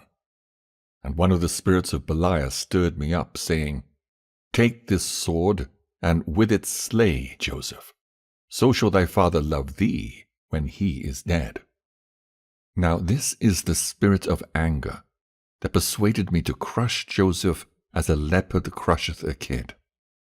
But the God of my fathers did not suffer him to fall into my hands, so that I should find him alone and slay him, and cause a second tribe to be destroyed in Israel. 2. And now, my children, behold, I am dying. And I tell you of a truth, that unless ye keep yourselves from the spirit of lying and of anger, and love truth and long-suffering, ye shall perish. For anger is blindness, and does not suffer one to see the face of any man with truth. For though it be a father or a mother, he behaveth toward them as enemies. Though it be a brother, he knoweth him not. Though it be a prophet of the Lord, he disobeyeth him. Though a righteous man, he regardeth him not. Though a friend, he doth not acknowledge him. For the spirit of anger encompasseth him with the net of deceit, and blindeth his eyes, and through lying darkeneth his mind, and giveth him its own peculiar vision. And wherewith encompasseth it his eyes? With hatred of heart, so as to be envious of his brother. 3. For anger is an evil thing, my children, for it troubleth even the soul itself. And the body of the angry man it maketh its own, and over his soul it getteth the mastery, and it bestoweth upon the body power that it may work all iniquity. And when the body does all these things, the soul justifieth what is done, since it seeth not aright. Therefore he that is wrathful, if he be a mighty man, hath a threefold power in his anger, one by the help of his servants, and a second by his wealth, whereby he persuadeth and overcometh wrongfully. And thirdly, having his own natural power, he worketh thereby the evil. And though the wrathful man be weak, yet hath he a power twofold of that which is by nature. For wrath ever aideth such in lawlessness. This spirit goeth always with lying at the right hand of Satan, that with cruelty and lying his works may be wrought. 4. Understand ye therefore the power of wrath, that it is vain. For it first of all giveth provocation by word, then by deeds it strengtheneth him who is angry, and with sharp losses disturbeth his mind, and so stirreth up with great wrath his soul. Therefore, when any one speaketh against you, be not ye moved to anger. And if any man praiseth you as holy men, be not uplifted. Be not moved either to delight or to disgust. For first it pleaseth the hearing, and so maketh the mind keen to perceive the grounds for provocation. And then, being enraged, he thinketh that he is justly angry. If ye fall into any loss or ruin, my children, be not afflicted. For this very spirit maketh a man desire that which is perishable, in order that he may be enraged through the affliction. And if ye suffer loss voluntarily or involuntarily, be not vexed, for from vexation ariseth wrath with lying. Moreover, a twofold mischief is wrath with lying, and they assist one another in order to disturb the heart. And when the soul is continually disturbed, the Lord departeth from it, and Beliar ruleth over it. 5. Observe therefore, my children, the commandments of the Lord, and keep his law. Depart from wrath, and hate lying, that the Lord may dwell among you, and Beliar may flee from you. Speak truth, each one with his neighbor, so shall he not fall into wrath and confusion. But he shall be in peace, having the God of peace. So shall no war prevail over you. Love the Lord through all your life, and one another with a true heart. I know that in the last days ye shall depart from the Lord, and he shall provoke Levi unto anger, and fight against Judah. But he shall not prevail against them. For an angel of the Lord shall guide them both. For by them shall Israel stand. And whensoever ye depart from the Lord, ye shall walk in all evil, and work the abominations of the Gentiles, going or whoring after women of the lawless ones, while with all wickedness the spirits of wickedness work in you. For I have read in the book of Enoch the righteous, that your prince is Satan, and that all the spirits of wickedness and pride will conspire to attend constantly on the sons of Levi, to cause them to sin before the Lord. And my sons will draw near to Levi, and sin with them in all things.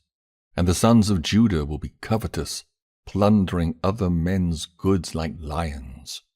Therefore shall he be led away with them into captivity, and there shall he receive all the plagues of Egypt and all the evils of the Gentiles. And so when ye return to the Lord, ye shall obtain mercy, and he shall bring you into his sanctuary, and he shall give you peace. And there shall arise unto you from the tribe of Judah and of Levi the salvation of the Lord. And he shall make war against Beliar, and execute an everlasting vengeance on our enemies. And the captivity shall he take from Beliar the souls of the saints, and turn disobedient hearts unto the Lord, and give to them that call upon him eternal peace. And the saints shall rest in Eden, and in the new Jerusalem shall the righteous rejoice, and it shall be unto the glory of God forever. And no longer shall Jerusalem endure desolation, nor Israel be led captive, for the Lord shall be in the midst of it, living amongst men, and the Holy One of Israel shall reign over it in humility and in poverty, and he who believeth on him shall reign amongst men in truth. 6. And now fear the Lord, my children, and beware of Satan and his spirits. Draw near unto God, and unto the angel that intercedeth for you, for he is a mediator between God and man, and for the peace of Israel he shall stand up against the kingdom of the enemy. Therefore is the enemy eager to destroy all that call upon the Lord.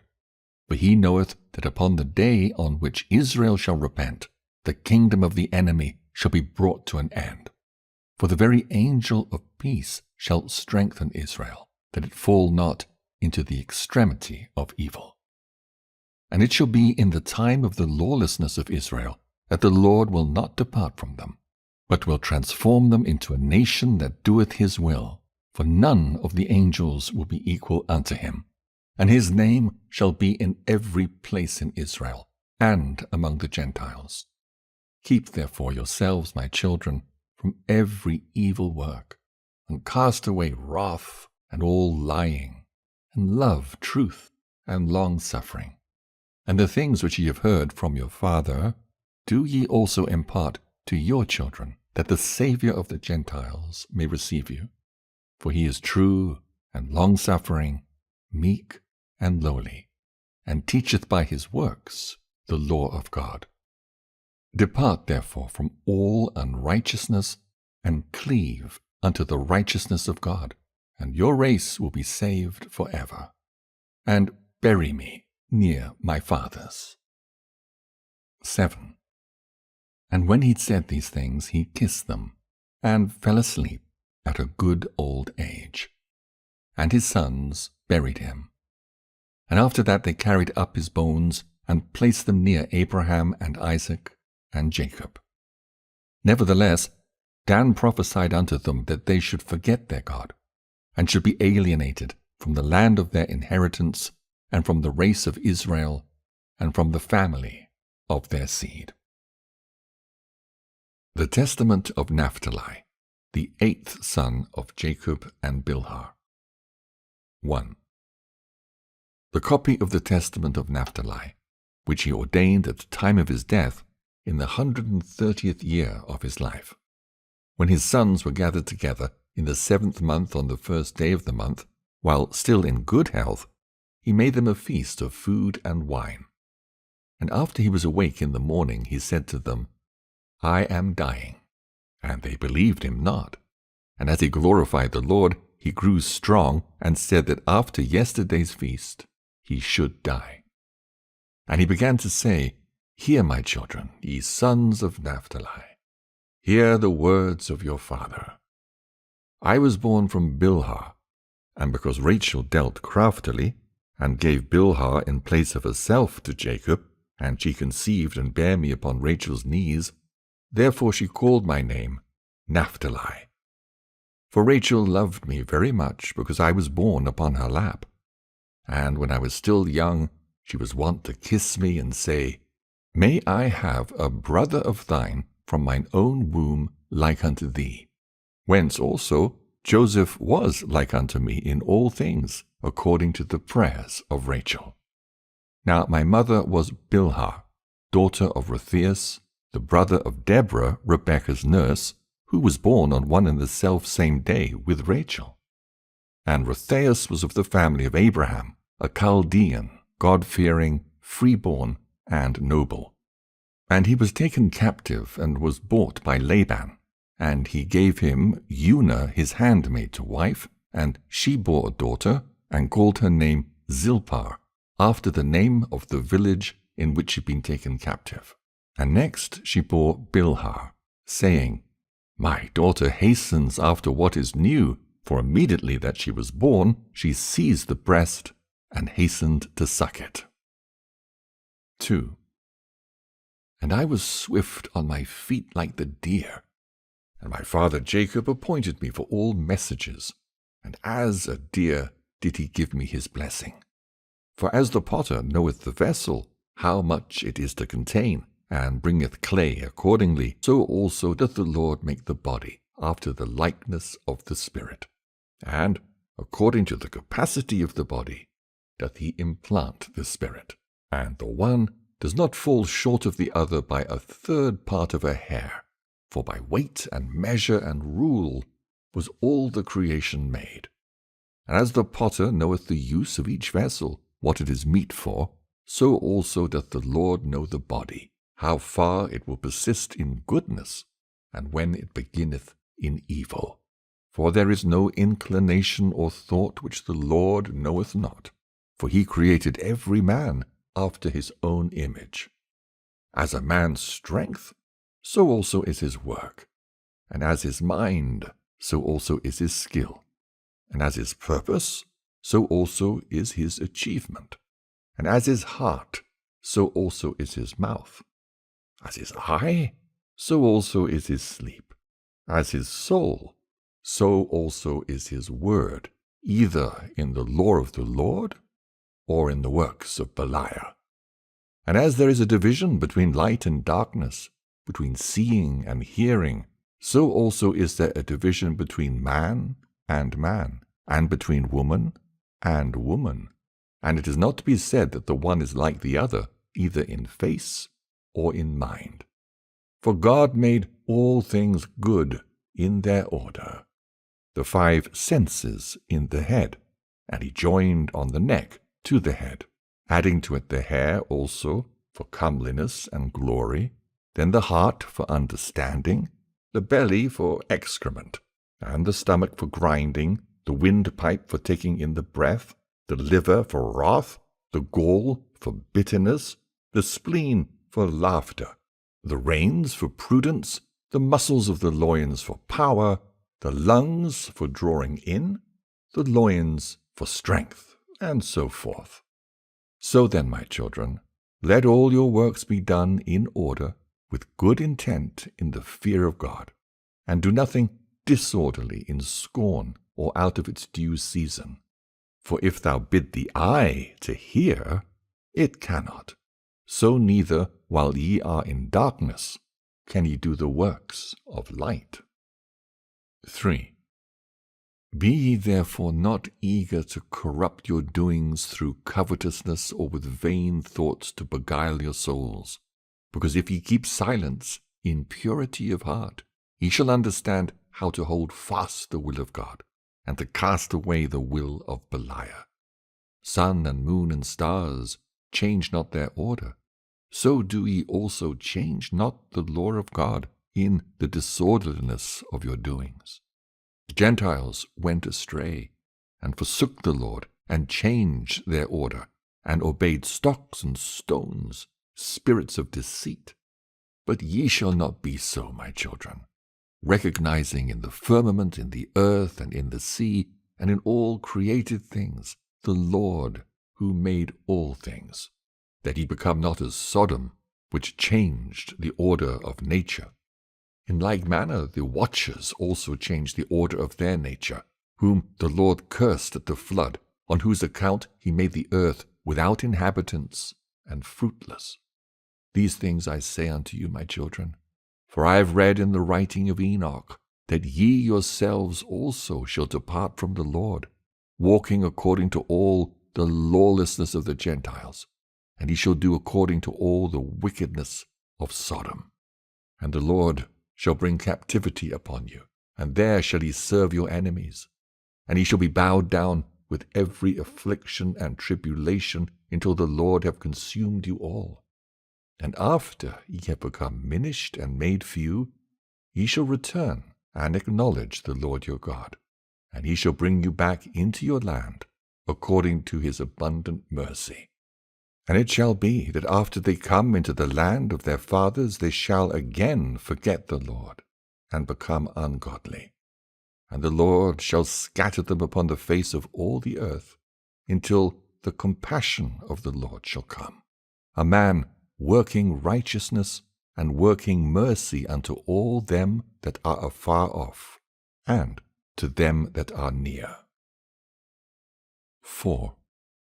For in the 40th year of my life I saw a vision on the Mount of Olives on the east of Jerusalem, that the sun and the moon were standing still. And behold, Isaac, the father of my father, said to us, Run and lay hold of them, each one according to his strength, and to him that seizeth them will the sun and moon belong. And we all of us ran together, And Levi laid hold of the sun, and Judah outstripped the others and seized the moon, and they were both of them lifted up with them. And when Levi became as a son, lo, a certain young man gave to him 12 branches of palm, and Judah was bright as the moon, and under their feet were 12 rays. And the two, Levi and Judah, ran and lay hold of them. And a bull upon the earth, with 2 great horns, and an eagle's wings upon its back. And we wished to seize him, but could not.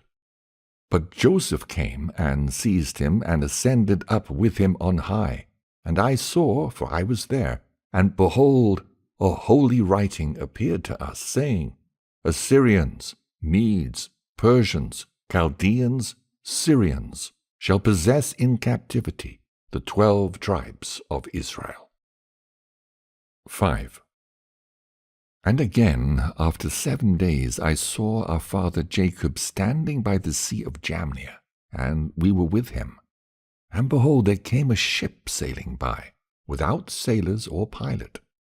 And there was written upon the ship of Jacob. And our father said to us, Come, let us embark on our ship. And when he'd gone on board, there arose a vehement storm, and a mighty tempest of wind, and our father, who was holding the helm, departed from us. And we, being tossed with the tempest, were borne along over the sea, and the ship was filled with water, and was pounded by mighty waves, until it was broken up. And Joseph fled away upon a little boat, and we were all divided upon 9 planks, and Levi and Judah were together, and we were all scattered unto the ends of the earth. Then Levi, girt about with sackcloth, prayed for us all unto the Lord. And when the storm ceased, the ship reached the land as it were in peace. And our father came, and we all rejoiced with one accord. 6. These 2 dreams I told to my father, and he said to me, These things must be fulfilled in their season, after that Israel hath endured many things. Then my father saith to me, I believe God that Joseph liveth, for I see always that the Lord numbereth him with you. And he said, weeping, Ah me, my son Joseph, thou livest, though I behold thee not, and thou seest not Jacob that begat thee. He caused me also therefore to weep by these words, and I burned in my heart to declare that Joseph had been sold, but I feared my brethren. 7. And lo, my children, I have shown unto you the last times, how everything shall come to pass in Israel.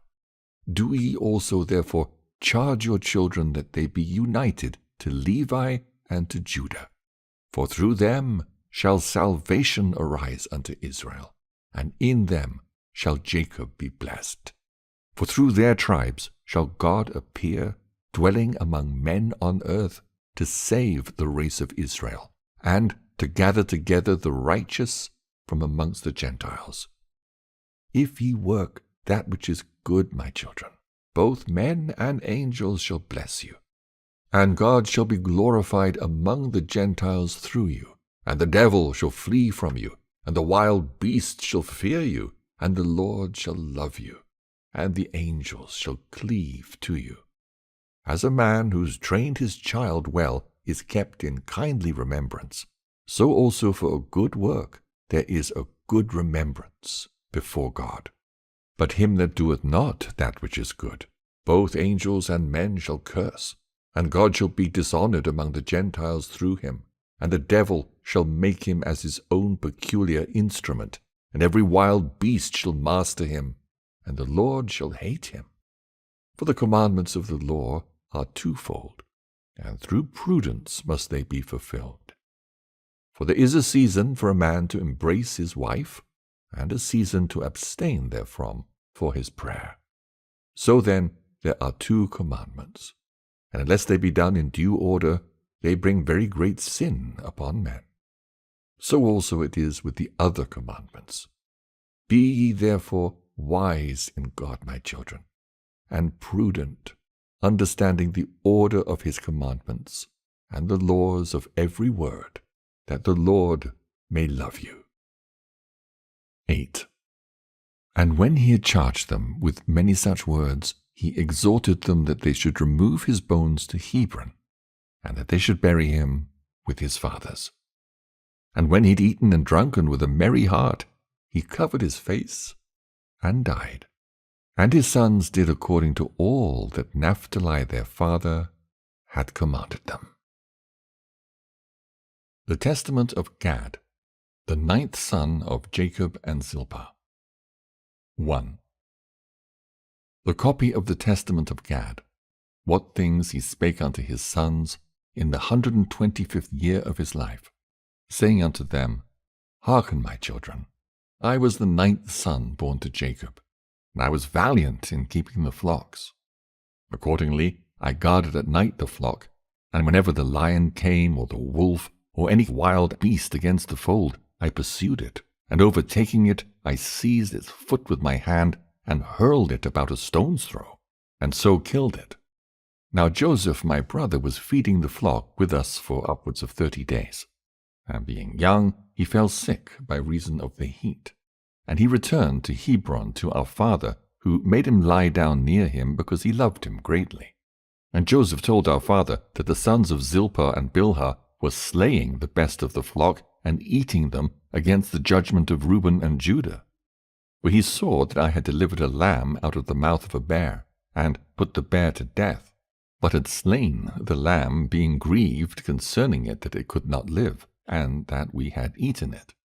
And regarding this matter I was wroth with Joseph until the day that he was sold, and the spirit of hatred was in me, and I wished not either to hear of Joseph with the ears, or see him with the eyes, because he rebuked us to our faces, saying that we were eating of the flock without Judah. For whatsoever things he told our father, he believed him. 2. I confess now my sin, my children, that oftentimes I wished to kill him, because I hated him from my heart. Moreover, I hated him yet more for his dreams, and I wished to lick him out of the land of the living, even as an ox licketh up the grass of the field. Therefore I and Simeon sold him to the Ishmaelites for 30 pieces of gold, and 10 of them we hid, and showed the 20 to our brethren. And thus, through covetousness, we were bent on slaying him. And the God of my fathers delivered him from my hands, that I should not work lawlessness in Israel. 3. And now, my children, hearken to the words of truth, to work righteousness, and all the law of the Most High. And go not astray through the spirit of hatred, for it is evil in all the doings of men. Whatsoever a man doeth, the hater abominateth him. And though a man worketh the law of the Lord, he praiseth him not. Though a man feareth the Lord, and taketh pleasure in that which is righteous, he loveth him not. He dispraiseth the truth, he envieth him that prospereth, he welcometh evil speaking, he loveth arrogance. For hatred blindeth his soul, as I also then looked on Joseph. 4. Beware, therefore, my children, of hatred, for it worketh lawlessness even against the Lord himself. For it will not hear the words of his commandments concerning the loving of one's neighbor, and it sinneth against God. For if a brother stumble, it delighteth immediately to proclaim it to all men, and is urgent that he should be judged for it, and be punished, and be put to death. And if it be a servant, it stirreth him up against his master, and with every affliction it deviseth against him, if possibly he can be put to death. For hatred worketh with envy also against them that prosper. So long as it heareth of or seeth their success, it always languisheth. For as love would quicken even the dead, and would call back them that are condemned to die, so hatred would slay the living, and those that had sinned venially it would not suffer to live. For the spirit of hatred worketh together with Satan through hastiness of spirit in all things to men's death. But the spirit of love worketh together with the law of God in long-suffering unto the salvation of men. 5. Hatred therefore is evil, for it constantly mateth with lying, speaking against the truth. And it maketh small things to be great, and causeth the light to be darkness, and calleth the sweet bitter, and teacheth slander, and kindleth wrath, and stirreth up war, and violence, and all covetousness. It filleth the heart with evils and devilish poison. These things therefore I say to you from experience, my children, that ye may drive forth hatred which is of the devil, and cleave to the love of God. Righteousness casteth out hatred.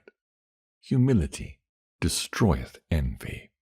For he that is just and humble is ashamed to do what is unjust, being reproved not of another, but of his own heart, because the Lord looketh on his inclination. He speaketh not against a holy man, because the fear of God overcometh hatred. For fearing lest he should offend the Lord, he will not do wrong to any man, even in thought. These things I learned at last, after I had repented, concerning Joseph. For true repentance after a godly sort destroyeth ignorance, and driveth away darkness, and enlighteneth the eyes, and giveth knowledge to the soul, and leadeth the mind to salvation. And those things which it had not learnt from man, it knoweth through repentance. For God brought upon me a disease of the liver, and had not the prayers of Jacob my father succoured me, it had hardly failed, but my spirit had departed. For by what things a man transgresseth, by the same also is he punished. Since therefore my liver was set mercilessly against Joseph, in my liver too I suffered mercilessly, and was judged for 11 months, for so long a time as I had been angry against Joseph. 6. And now, my children, I exhort you, love ye each one his brother, and put away hatred from your hearts. Love one another in deed and in word and in the inclination of the soul. For in the presence of my father I spake peaceably to Joseph, and when I had gone out, the spirit of hatred darkened my mind, and stirred up my soul to slay him. Love ye therefore one another from the heart, and if a man sin against thee, cast forth the poison of hate, and speak peaceably to him, and in thy soul hold not guile. And if he confess and repent, forgive him. But if he deny it, do not get into a passion with him, lest, catching the poison from thee, he take to swearing, and so thou sin doubly. Let not another man hear thy secrets when engaged in legal strife, lest he come to hate thee, and become thy enemy, and commit a great sin against thee. For ofttimes he addresseth thee guilefully, or busieth himself about thee with wicked intent. And though he deny it, and yet have a sense of shame when reproved, give over reproving him. For he who denieth may repent, so as not again to wrong thee, yea, he may also honour thee, and fear, and be at peace with thee. And if he be shameless, and persist in his wrongdoing, even so forgive him from the heart, and leave to God the avenging. 7. If a man prospereth more than you, do not be vexed, but pray also for him, that he may have perfect prosperity, for so it is expedient for you. And if he be further exalted, be not envious of him, remembering that all flesh shall die, and offer praise to God, who giveth things good and profitable to all men. Seek out the judgments of the Lord, and thy mind will rest and be at peace. And though a man become rich by evil means, even as Esau, the brother of my father, be not jealous, but wait for the end of the Lord. For if he taketh away from a man wealth gotten by evil means, he forgiveth him if he repent. But the unrepentant is reserved for eternal punishment. For the poor man if free from envy, he pleaseth the Lord in all things, is blessed beyond all men, because he hath not the travail of vain men. Put away therefore jealousy from your souls, and love one another with uprightness of heart. 8. Do ye also therefore tell these things to your children, that they honor Judah and Levi, for from them shall the Lord raise up salvation to Israel. For I know that at the last your children shall depart from him, and shall walk in all wickedness and affliction and corruption before the Lord. And when he rested for a little while, he said again, My children, obey your father, and bury me near to my fathers. And he drew up his feet, and fell asleep in peace. And after 5 years they carried him up to Hebron, and laid him with his fathers. The Testament of Asher, the 10th son of Jacob and Zilpah. 1. The copy of the Testament of Asher, what things he spake to his sons in the 125th year of his life. For while he was still in health, he said to them, Hearken, ye children of Asher, to your father, and I will declare to you all that is upright in the sight of the Lord. 2 ways hath God given to the sons of men, and 2 inclinations, and 2 kinds of action, and 2 modes of action, and 2 issues. Therefore all things are by twos, one over against the other. For there are 2 ways of good and evil, and with these are the 2 inclinations in our breasts, discriminating them. Therefore if the soul take pleasure in the good inclination, all its actions are in righteousness, and if it sin, it straightway repenteth. For having its thoughts set upon righteousness, and casting away wickedness, it straightway overthroweth the evil, and uprooteth the sin. But if it incline to the evil inclination, all its actions are in wickedness, and it driveth away the good, and cleaveth to the evil, and is ruled by Beliar. Even though it work what is good, he perverteth it to evil. For whenever it beginneth to do good, he forceth the issue of the action into evil for him, seeing that the treasure of the inclination is filled with an evil spirit. 2. A person then may with words help the good for the sake of the evil, yet the issue of the action leadeth to mischief. There is a man who showeth no compassion upon him who serveth his turn in evil, and this thing hath 2 aspects, but the whole is evil. And there is a man that loveth him that worketh evil, because he would prefer even to die in evil for his sake. And concerning this it is clear that it hath 2 aspects, but the whole is an evil work. Though indeed he have love, yet is he wicked who concealeth what is evil for the sake of the good name. But the end of the action tendeth unto evil. Another stealeth, doeth unjustly, plundereth, defraudeth, and withal pitieth the poor. This too hath a 2-fold aspect, but the whole is evil.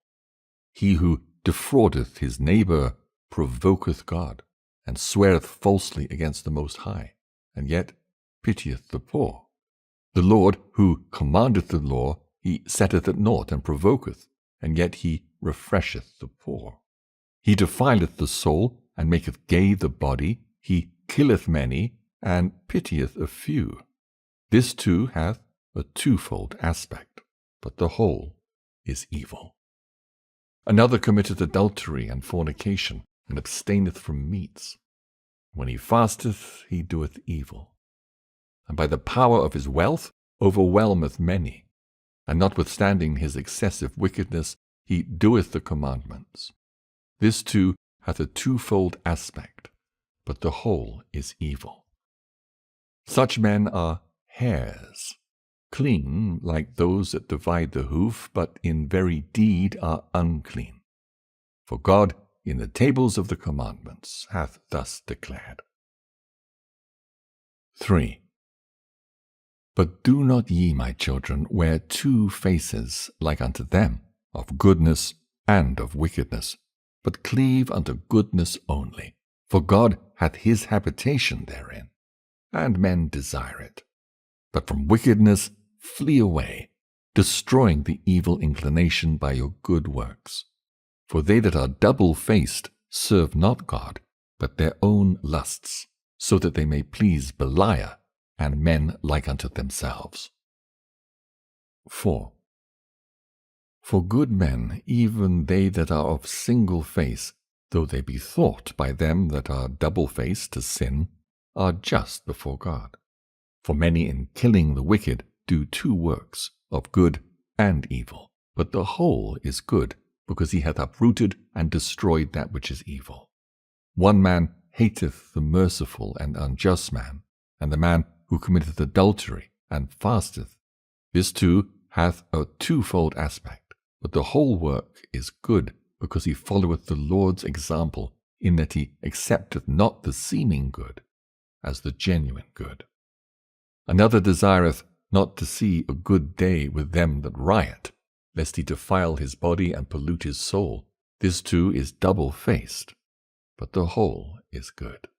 For such men are like to stags and to hinds, because in the manner of wild animals they seem to be unclean, but they are altogether clean, because they walk in zeal from the Lord, and abstain from what God also hateth and forbiddeth by his commandments, warding off the evil from the good. 5. Ye see, my children, how that there are two in all things, one against the other, and the one is hidden by the other. In wealth is hidden covetousness, in conviviality drunkenness, in laughter grief, in wedlock profligacy. Death succeedeth to life, dishonour to glory, night to day, and darkness to light, and all things are under the day, just things under life, unjust things under death. Wherefore also eternal life awaiteth death. Nor may it be said that truth is a lie, nor right wrong, for all truth is under the light, even as all things are under God. All these things, therefore, I proved in my life, and I wandered not from the truth of the Lord. And I searched out the commandments of the Most High, walking according to all my strength, with singleness of face, unto that which is good.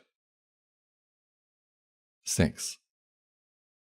Take heed, therefore, ye also, my children, to the commandments of the Lord, following the truth with singleness of face. For they that are double-faced are guilty of a twofold sin. For they both do the evil thing, and they have pleasure in them that do it, following the example of the spirits of deceit, and striving against mankind. Do ye therefore, my children, keep the law of the Lord, and give not heed unto evil as unto good, but look unto the thing that is really good, and keep it in all commandments of the Lord, having your conversation therein, and resting therein. For the latter ends of men do show their righteousness or unrighteousness when they meet the angels of the Lord and of Satan. For when the soul departs troubled, it is tormented by the evil spirit which also it served in lusts and evil works. But if he is peaceful with joy, he meeteth the angel of peace, and he leadeth him into eternal life. 7. Become not, my children, as Sodom, which sinned against the angels of the Lord, and perished for ever. For I know that ye shall sin, and be delivered into the hands of your enemies, and your land shall be made desolate, and your holy places destroyed, and ye shall be scattered unto the four corners of the earth.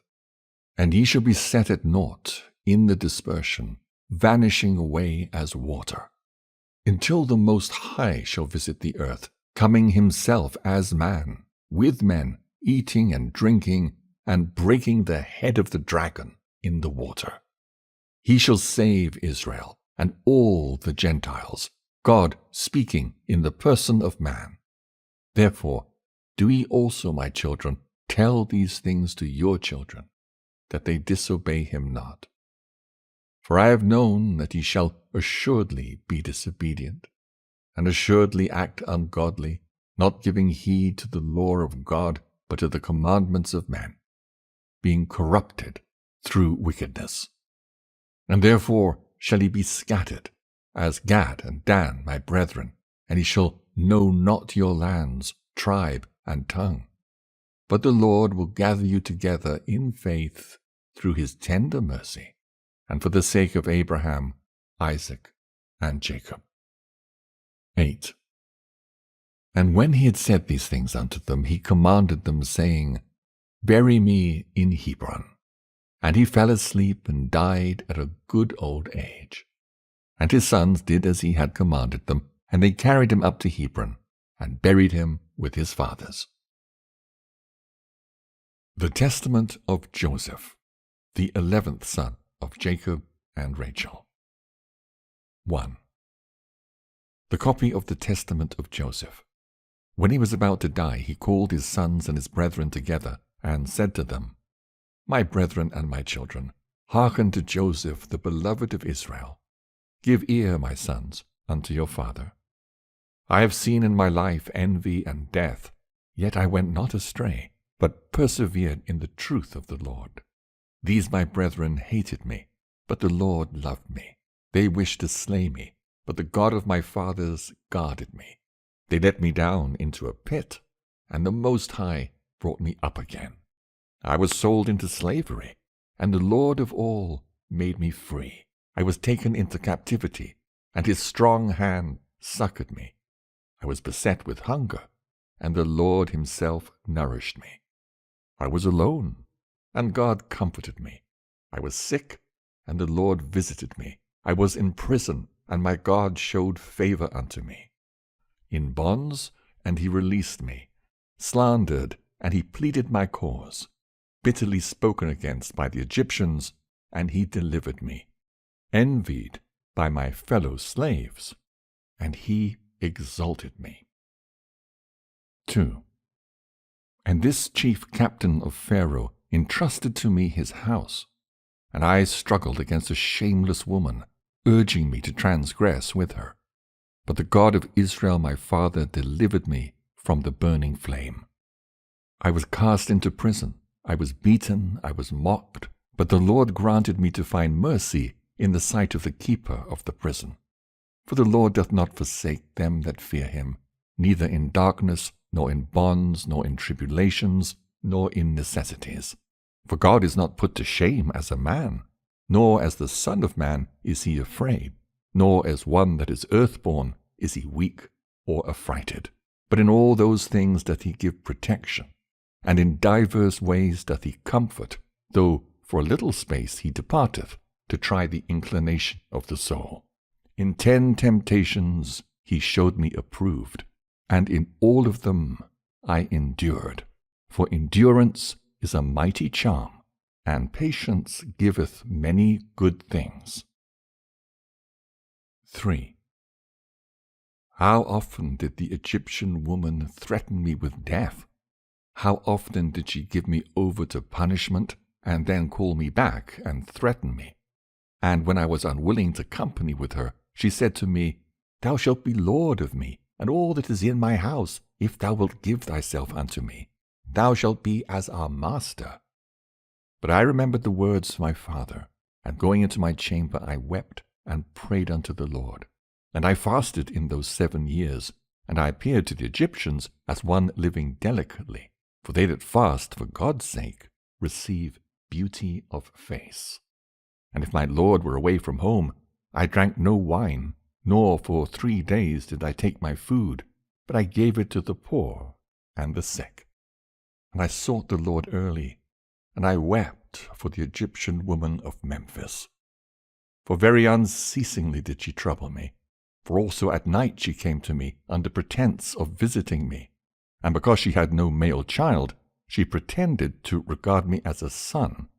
And so I prayed to the Lord, and she bare a male child. And for a time she embraced me as a son, and I knew it not, but later she sought to draw me into fornication. And when I perceived it, I sorrowed unto death. And when she had gone out, I came to myself and lamented for her many days, because I recognized her guile and her deceit.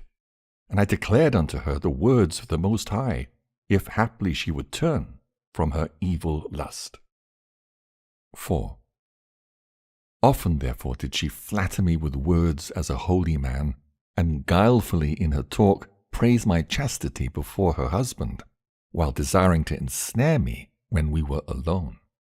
For she lauded me openly as chaste, and in secret she said unto me, Fear not my husband, for he is persuaded concerning thy chastity. For even should one tell him concerning us, he would not believe. Owing to all these things I lay upon the ground, and besought God that the Lord would deliver me from her deceit. And when she had prevailed nothing thereby, she came again to me under the plea of instruction, that she might learn the word of God. And she said unto me, If thou willest that I should leave my idols, lie with me, and I will persuade my husband to depart from his idols, and we will walk in the law of thy Lord. And I said unto her, The Lord willeth not that those who reverence him should be in uncleanness, nor doth he take pleasure in them that commit adultery, but in those that approach him with a pure heart and undefiled lips. But she held her peace, longing to accomplish her evil desire. And I gave myself yet more to fasting and prayer, that the Lord might deliver me from her. 5. And again at another time she said unto me, If thou wilt not commit adultery, I will kill my husband by poison, and take thee to be my husband.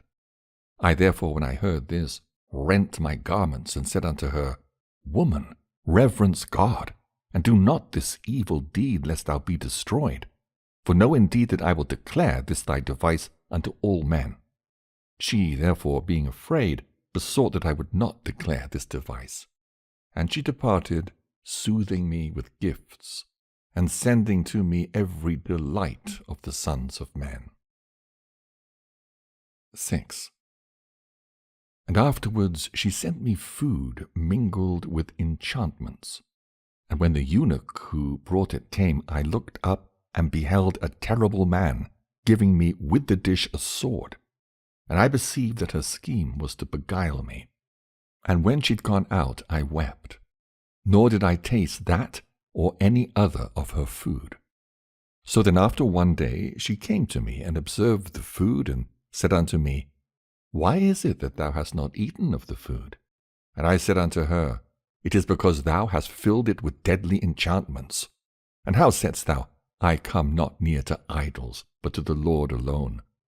Now therefore know that the God of my father hath revealed unto me by his angel thy wickedness, and I have kept it to convict thee, if haply thou mayest see and repent. But that thou mayest learn that the wickedness of the ungodly hath no power over them that worship God with chastity, behold, I will take of it and eat before thee. And having so said, I prayed thus, The God of my fathers, and the angel of Abraham, be with me, and ate. And when she saw this, she fell upon her face at my feet weeping. And I raised her up and admonished her, and she promised to do this iniquity no more. 7. But her heart was still set upon evil, and she looked around how to ensnare me, and sighing deeply, she became downcast, though she was not sick. And when her husband saw her, he said unto her, Why is thy countenance fallen? And she said unto him, I have a pain in my heart, and the groanings of my spirit oppress me. And so he comforted her who was not sick. Then accordingly, seizing an opportunity, she rushed unto me, while her husband was yet without, and said unto me, I will hang myself, or cast myself over a cliff, if thou wilt not lie with me. And when I saw the spirit of Belial was troubling her, I prayed unto the Lord, and said unto her, Why, wretched woman, art thou troubled and disturbed, blinded through sins? Remember that if thou kill thyself, Astaho, the concubine of thy husband, thy rival, will beat thy children, and thou wilt destroy thy memorial from off the earth. And she said unto me, Lo, then thou lovest me?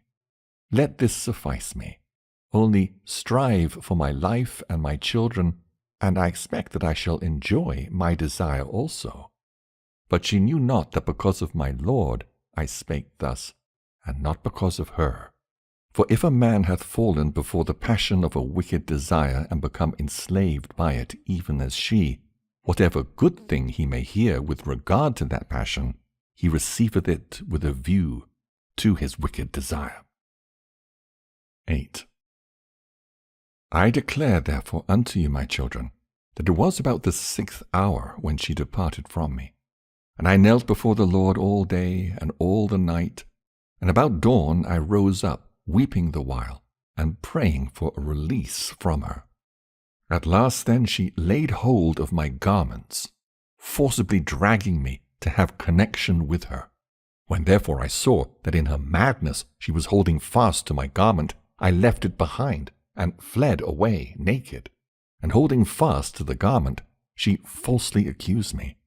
And when her husband came, he cast me into prison in his house. And on the morrow he scourged me, and sent me into Pharaoh's prison.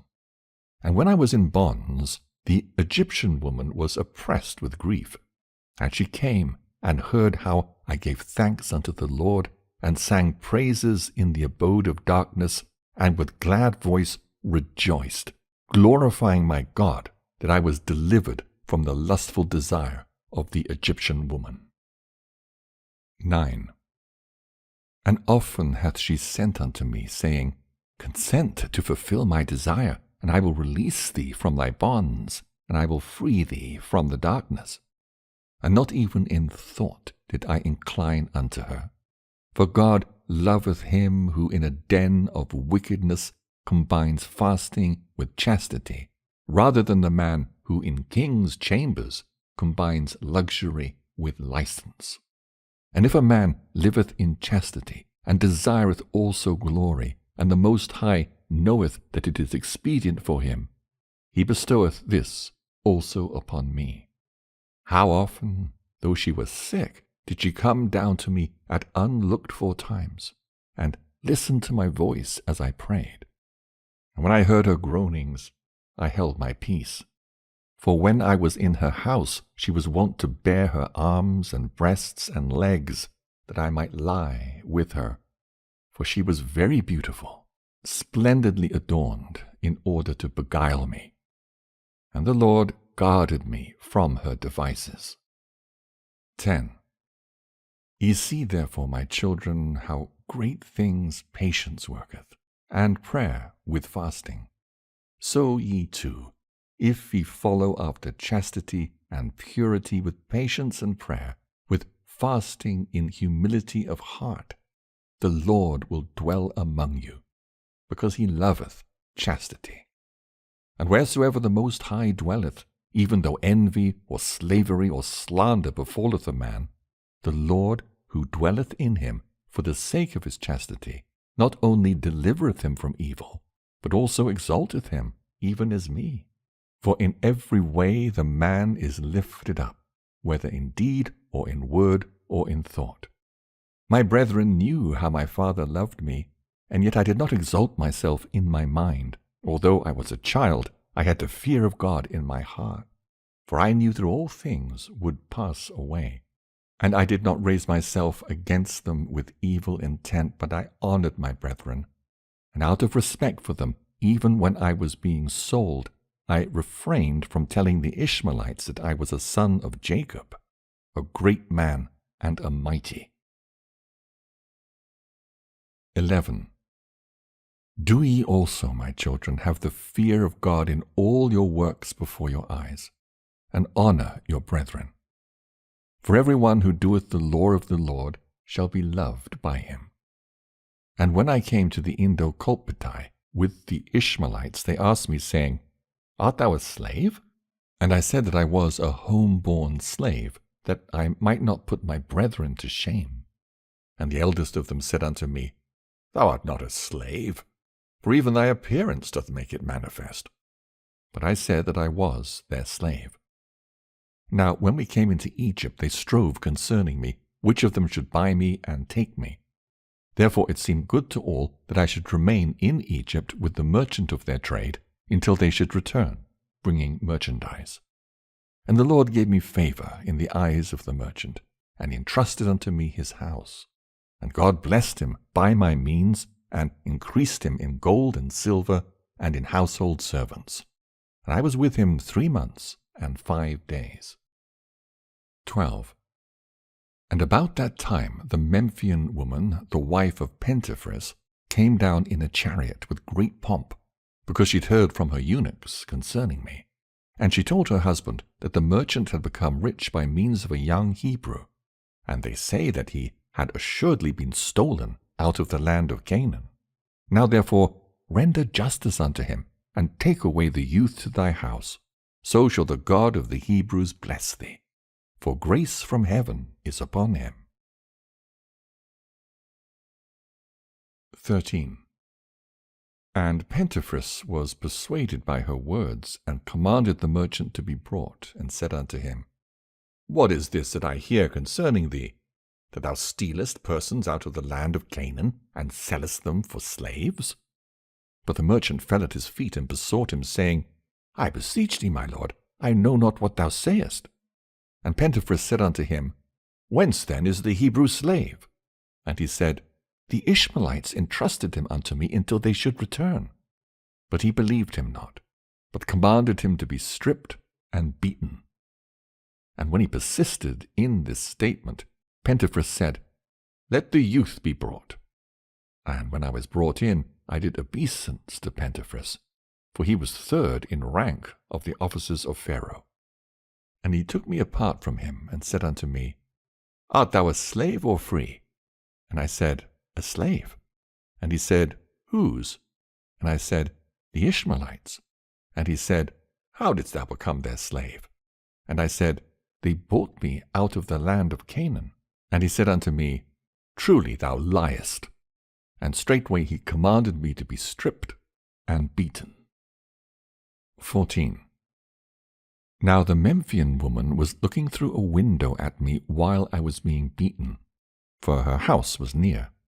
And she sent unto him, saying, Thy judgment is unjust, for thou dost punish a free man who hath been stolen, as though he were a transgressor. And when I made no change in my statement, though I was beaten, he ordered me to be imprisoned until he said, The owners of the boy should come. And the woman said unto her husband, Wherefore dost thou detain the captive and well-born lad in bonds, who ought rather to be set at liberty and be waited upon? For she wished to see me out of a desire of sin, but I was ignorant concerning all these things. And he said unto her, It is not the custom of the Egyptians to take that which belongeth to others before proof is given. This therefore he said concerning the merchant, but as for the lad, he must be imprisoned. 15. Now after 24 days came the Ishmaelites, for they had heard that Jacob my father was mourning much concerning me. And they came and said unto me, How is it that thou saidst that thou wast a slave? Lo, we've learnt that thou art the son of a mighty man in the land of Canaan, and thy father still mourneth for thee in sackcloth and ashes. When I heard this, my bowels were dissolved, and my heart melted, and I desired greatly to weep. But I restrained myself, that I should not put my brethren to shame. And I said unto them, I know not, I am a slave. Then therefore they took counsel to sell me, that I should not be found in their hands. For they feared my father, lest he should come and execute upon them a grievous vengeance. For they had heard that he was mighty with God and with men. Then said the merchant unto them, Release me from the judgment of Pentephris. And they came and requested me, saying, Say that thou wast bought by us with money, and he will set us free. 16. Now the Memphian woman said to her husband, Buy the youth, for I hear, said she, that they're selling him. And straightway she sent a eunuch to the Ishmaelites, and asked them to sell me. But since the eunuch would not agree to buy me at their price, he returned, having made trial of them. And he made known to his mistress that they asked a large price for their slave. And she sent another eunuch, saying, Even though they demand 2 minas, give them, do not spare the gold, only buy the boy, and bring him to me. The eunuch therefore went, and gave them 80 pieces of gold. And he received me. But to the Egyptian woman he said, I have given 100. And though I knew this, I held my peace, lest the eunuch should be put to shame. 17. Ye see therefore, my children, what great things I endured, that I should not put my brethren to shame. Do ye also therefore love one another, and with long suffering hide ye one another's faults. For God delighteth in the unity of brethren, and in the purpose of a heart that takes pleasure in love. And when my brethren came into Egypt, they learnt that I had returned their money unto them, and upbraided them not, and comforted them. And after the death of Jacob my father, I loved them more abundantly. And all things whatsoever he commanded, I did very abundantly for them. And I suffered them not to be afflicted in the smallest matter. And all that was in my hand I gave unto them. Their children were my children, and my children as their servants. And their life was my life, and all their suffering was my suffering, and all their sickness was my infirmity. My land was their land, and their counsel my counsel. And I exalted not myself among them in arrogance because of my worldly glory, but I was among them as one of the least. 18. If ye also therefore walk in the commandments of the Lord, my children, he will exalt you there, and will bless you with good things for ever and ever. And if any one seeketh to do evil unto you, do well unto him, and pray for him, and ye shall be redeemed of the Lord from all evil. For behold, ye see that out of my humility and longsuffering I took unto wife the daughter of the priest of Heliopolis, and 100 talents of gold were given me with her, and the Lord made them to serve me. And he gave me also beauty, as a flower beyond the beautiful ones of Israel, and he preserved me unto old age in strength and in beauty, because I was like in all things to Jacob. 19. Hear ye therefore the vision which I saw. I saw 12 harts feeding, and 9 of them were dispersed. Now the 3 were preserved, but on the following day they also were dispersed. And I saw that the 3 harts became 3 lambs, and they cried to the Lord, and he brought them forth into a flourishing and well-watered place. Yea, he brought them out of darkness into light. And there they cried unto the Lord, until there gathered together unto them the 9 harts.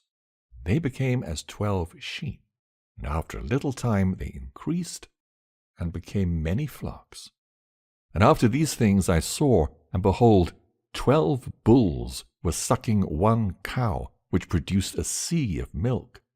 And there drank thereof the 12 flocks, and innumerable herds. And the horns of the 4th bull went up unto heaven, and became as a wall for the flocks. And in the midst of the 2 horns there grew another horn. And I saw a bull calf, which surrounded them 12 times, and it became a help to the bulls wholly. And I saw in the midst of the horns a virgin wearing a many-colored garment, and from her went forth a lamb, and on his right was as it were a lion, and all the beasts and all the reptiles rushed against him, and the lamb overcame them and destroyed them. And the bulls rejoiced because of him, and the cow and the harts exulted together with them. And these things must come to pass in their season. Do ye therefore, my children, observe the commandments of the Lord, and honor Levi on Judah, for from them shall arise unto you the Lamb of God, who taketh away the sin of the world, one who saveth all the Gentiles and Israel. For his kingdom is an everlasting kingdom, which shall not pass away, But my kingdom among you shall come to an end as a watcher's hammock, which after the summer disappeareth. 20. For I know that after my death the Egyptians will afflict you, but God will avenge you, and will bring you into that which he promised to your fathers. But ye shall carry up my bones with you, for when my bones are being taken up thither, the Lord shall be with you in light, and Beliar shall be in darkness with the Egyptians. And carry ye up Asenath your mother to the hippodrome, and near Rachel your mother bury her. And when he had said these things, he stretched out his feet, and died at a good old age. And all Israel mourned for him, and all Egypt with a great mourning. And when the children of Israel went out of Egypt, they took with them the bones of Joseph, and they buried him in Hebron with his fathers. And the years of his life were 110 years. The Testament of Benjamin, the 12th son of Jacob and Rachel. 1. The copy of the words of Benjamin, which he commanded his sons to observe, after he had lived 125 years. And he kissed them and said, As Isaac was born to Abraham in his old age, so also was I to Jacob. And since Rachel my mother died in giving me birth, I had no milk. Therefore I was suckled by Bilhah, her handmaid. For Rachel remained barren for 12 years after she had borne Joseph. And she prayed the Lord with fasting 12 days, and she conceived and bare me. For my father loved Rachel dearly, and prayed that he might see 2 sons born from her. Therefore was I called Benjamin, that is, a son of days. 2. And when I went into Egypt to Joseph, and my brother recognized me, he said unto me, What did they tell my father when they sold me? And I said unto him, They dabbled thy coat with blood, and sent it, and said, Know whether this be thy son's coat. And Joseph said unto me, Even so, brother, the Canaanite merchants stole me by force. And it came to pass as they went on their way, they concealed my garment, as though a wild beast had met me and slain me. And so his associates sold me to the Ishmaelites. And they did not lie in saying this, for he wished to conceal from me the deeds of my brethren. And he called to him his brethren, and said, Do not tell my father what ye have done unto me, but tell him as I have told Benjamin. And let the thoughts among you be such, and let not these things come to the heart of my father. 3. Do ye also, therefore, my children, love the Lord God of heaven and earth, and keep his commandments, following the example of the good and holy man Joseph. And let your mind be unto good, even as ye know me. For he that hath his mind right seeth all things rightly. Fear ye the Lord, and love your neighbor. And even though the spirits of Beliar claim you to afflict you with every evil, yet shall they not have dominion over you, even as they had not over Joseph my brother. How many men wished to slay him, and God shielded him. For he that feareth God and loveth his neighbor cannot be smitten by the spirit of Beliar, being shielded by the fear of God. Nor can he be ruled over by the device of men or beasts, for he is helped by the Lord through the love which he hath towards his neighbor. For Joseph also besought our father that he would pray for his brethren, that the Lord would not impute to them as sin whatever evil they had done unto him. And thus Jacob cried out, My good child, thou hast prevailed over the bowels of thy father Jacob. And he embraced him and kissed him for 2 hours, saying, In thee shall be fulfilled the prophecy of heaven concerning the Lamb of God and Saviour of the world, and that a blameless one shall be delivered up for lawless men, and a sinless one shall die for ungodly men in the blood of the covenant, for the salvation of the Gentiles and of Israel, and shall destroy Beliar and his servants. 4. See ye therefore, my children, the end of the good man? Be followers of his compassion, therefore, with a good mind, that ye also may wear crowns of glory. For the good man hath not a dark eye, for he showeth mercy to all men, even though they be sinners. And though they devise with evil intent concerning him, by doing good he overcometh evil, being shielded by God. And he loveth the righteous as his own soul. If any one is glorified, he envieth him not. If any one is enriched, he is not jealous. If any one is valiant, he praiseth him. The virtuous man he laudeth, on the poor man he hath mercy. On the weak he hath compassion. Unto God he singeth praises. As for him who hath the fear of God, he protecteth him as with a shield. Him that loveth God he helpeth. Him that rejecteth the Most High he admonisheth and turneth back. And him that hath the grace of a good spirit he loveth as his own soul. 5.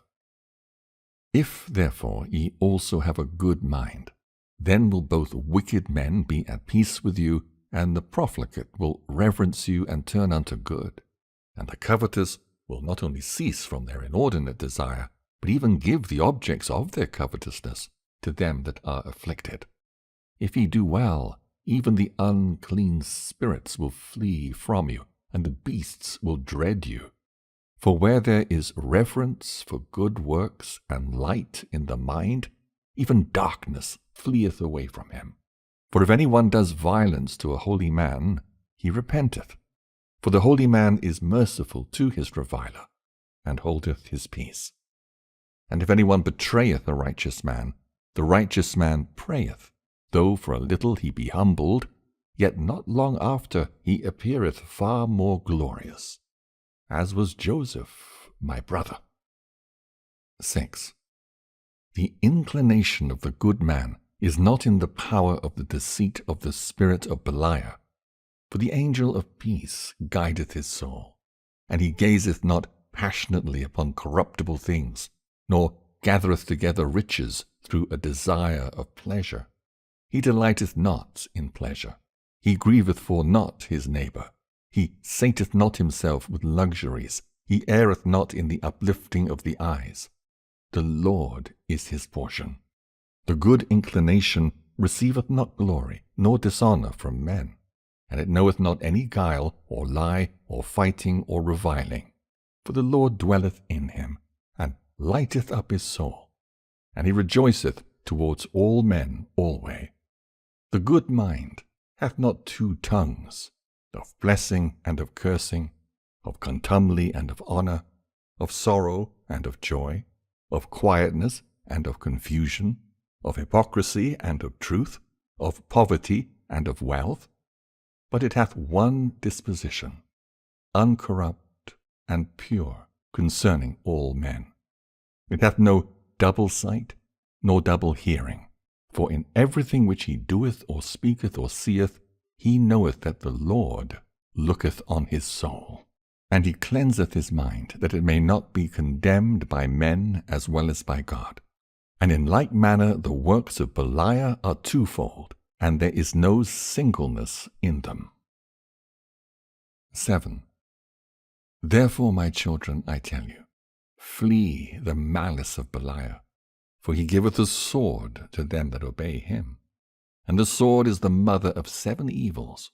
First, the mind conceiveth through Beliar, and first there is bloodshed, secondly, ruin, thirdly, tribulation, fourthly, exile, fifthly, dearth, sixthly, panic, seventhly, destruction.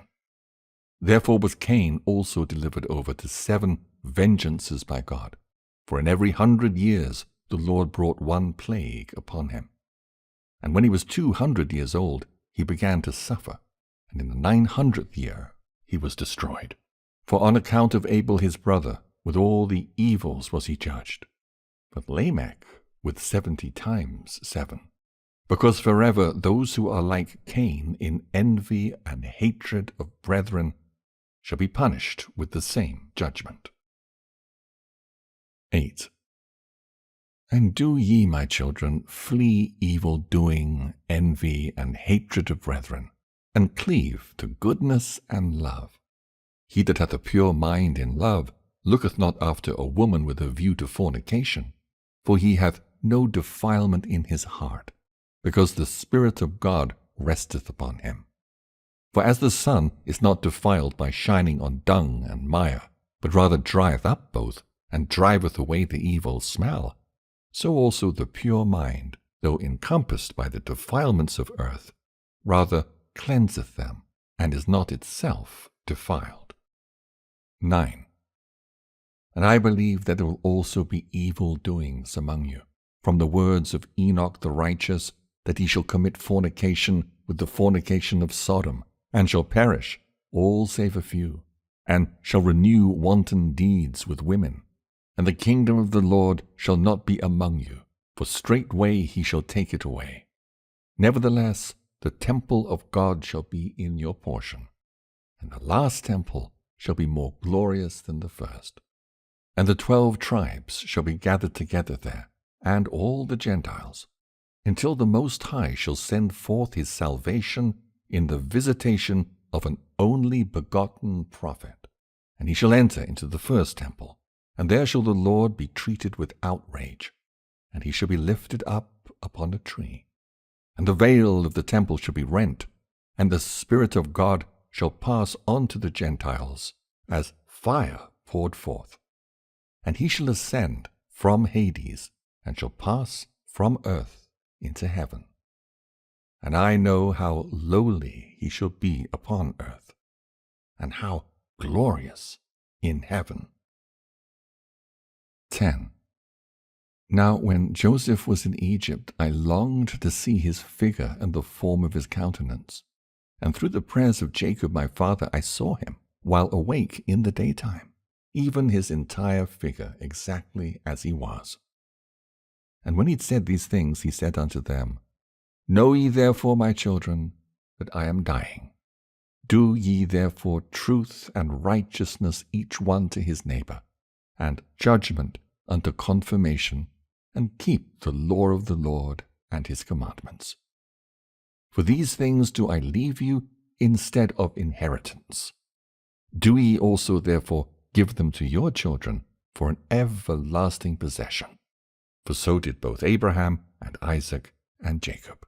For all these things they gave us for an inheritance, saying, Keep the commandments of God, until the Lord shall reveal his salvation to all Gentiles. And then shall ye see Enoch, Noah, and Shem, and Abraham, and Isaac, and Jacob, rising on the right hand in gladness. Then shall we also rise, each one over our tribe, worshipping the King of heaven, who appeared upon earth in the form of a man, in humility.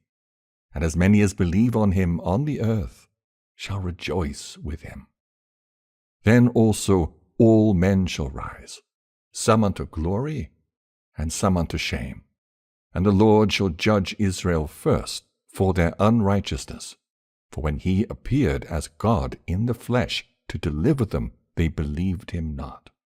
And then shall he judge all the Gentiles, as many as believed him not, when he appeared upon earth. And he shall convict Israel through the chosen ones of the Gentiles, even as he reproved Esau through the Midianites, who deceived their brethren, so that they fell into fornication and idolatry, and they were alienated from God, becoming therefore children in the portion of them that fear the Lord. If ye therefore, my children, walk in holiness according to the commandments of the Lord, ye shall again dwell securely with me, and all Israel shall be gathered unto the Lord. 11. And I shall no longer be called a ravening wolf on account of your ravages, but a worker of the Lord, distributing food to them that work what is good.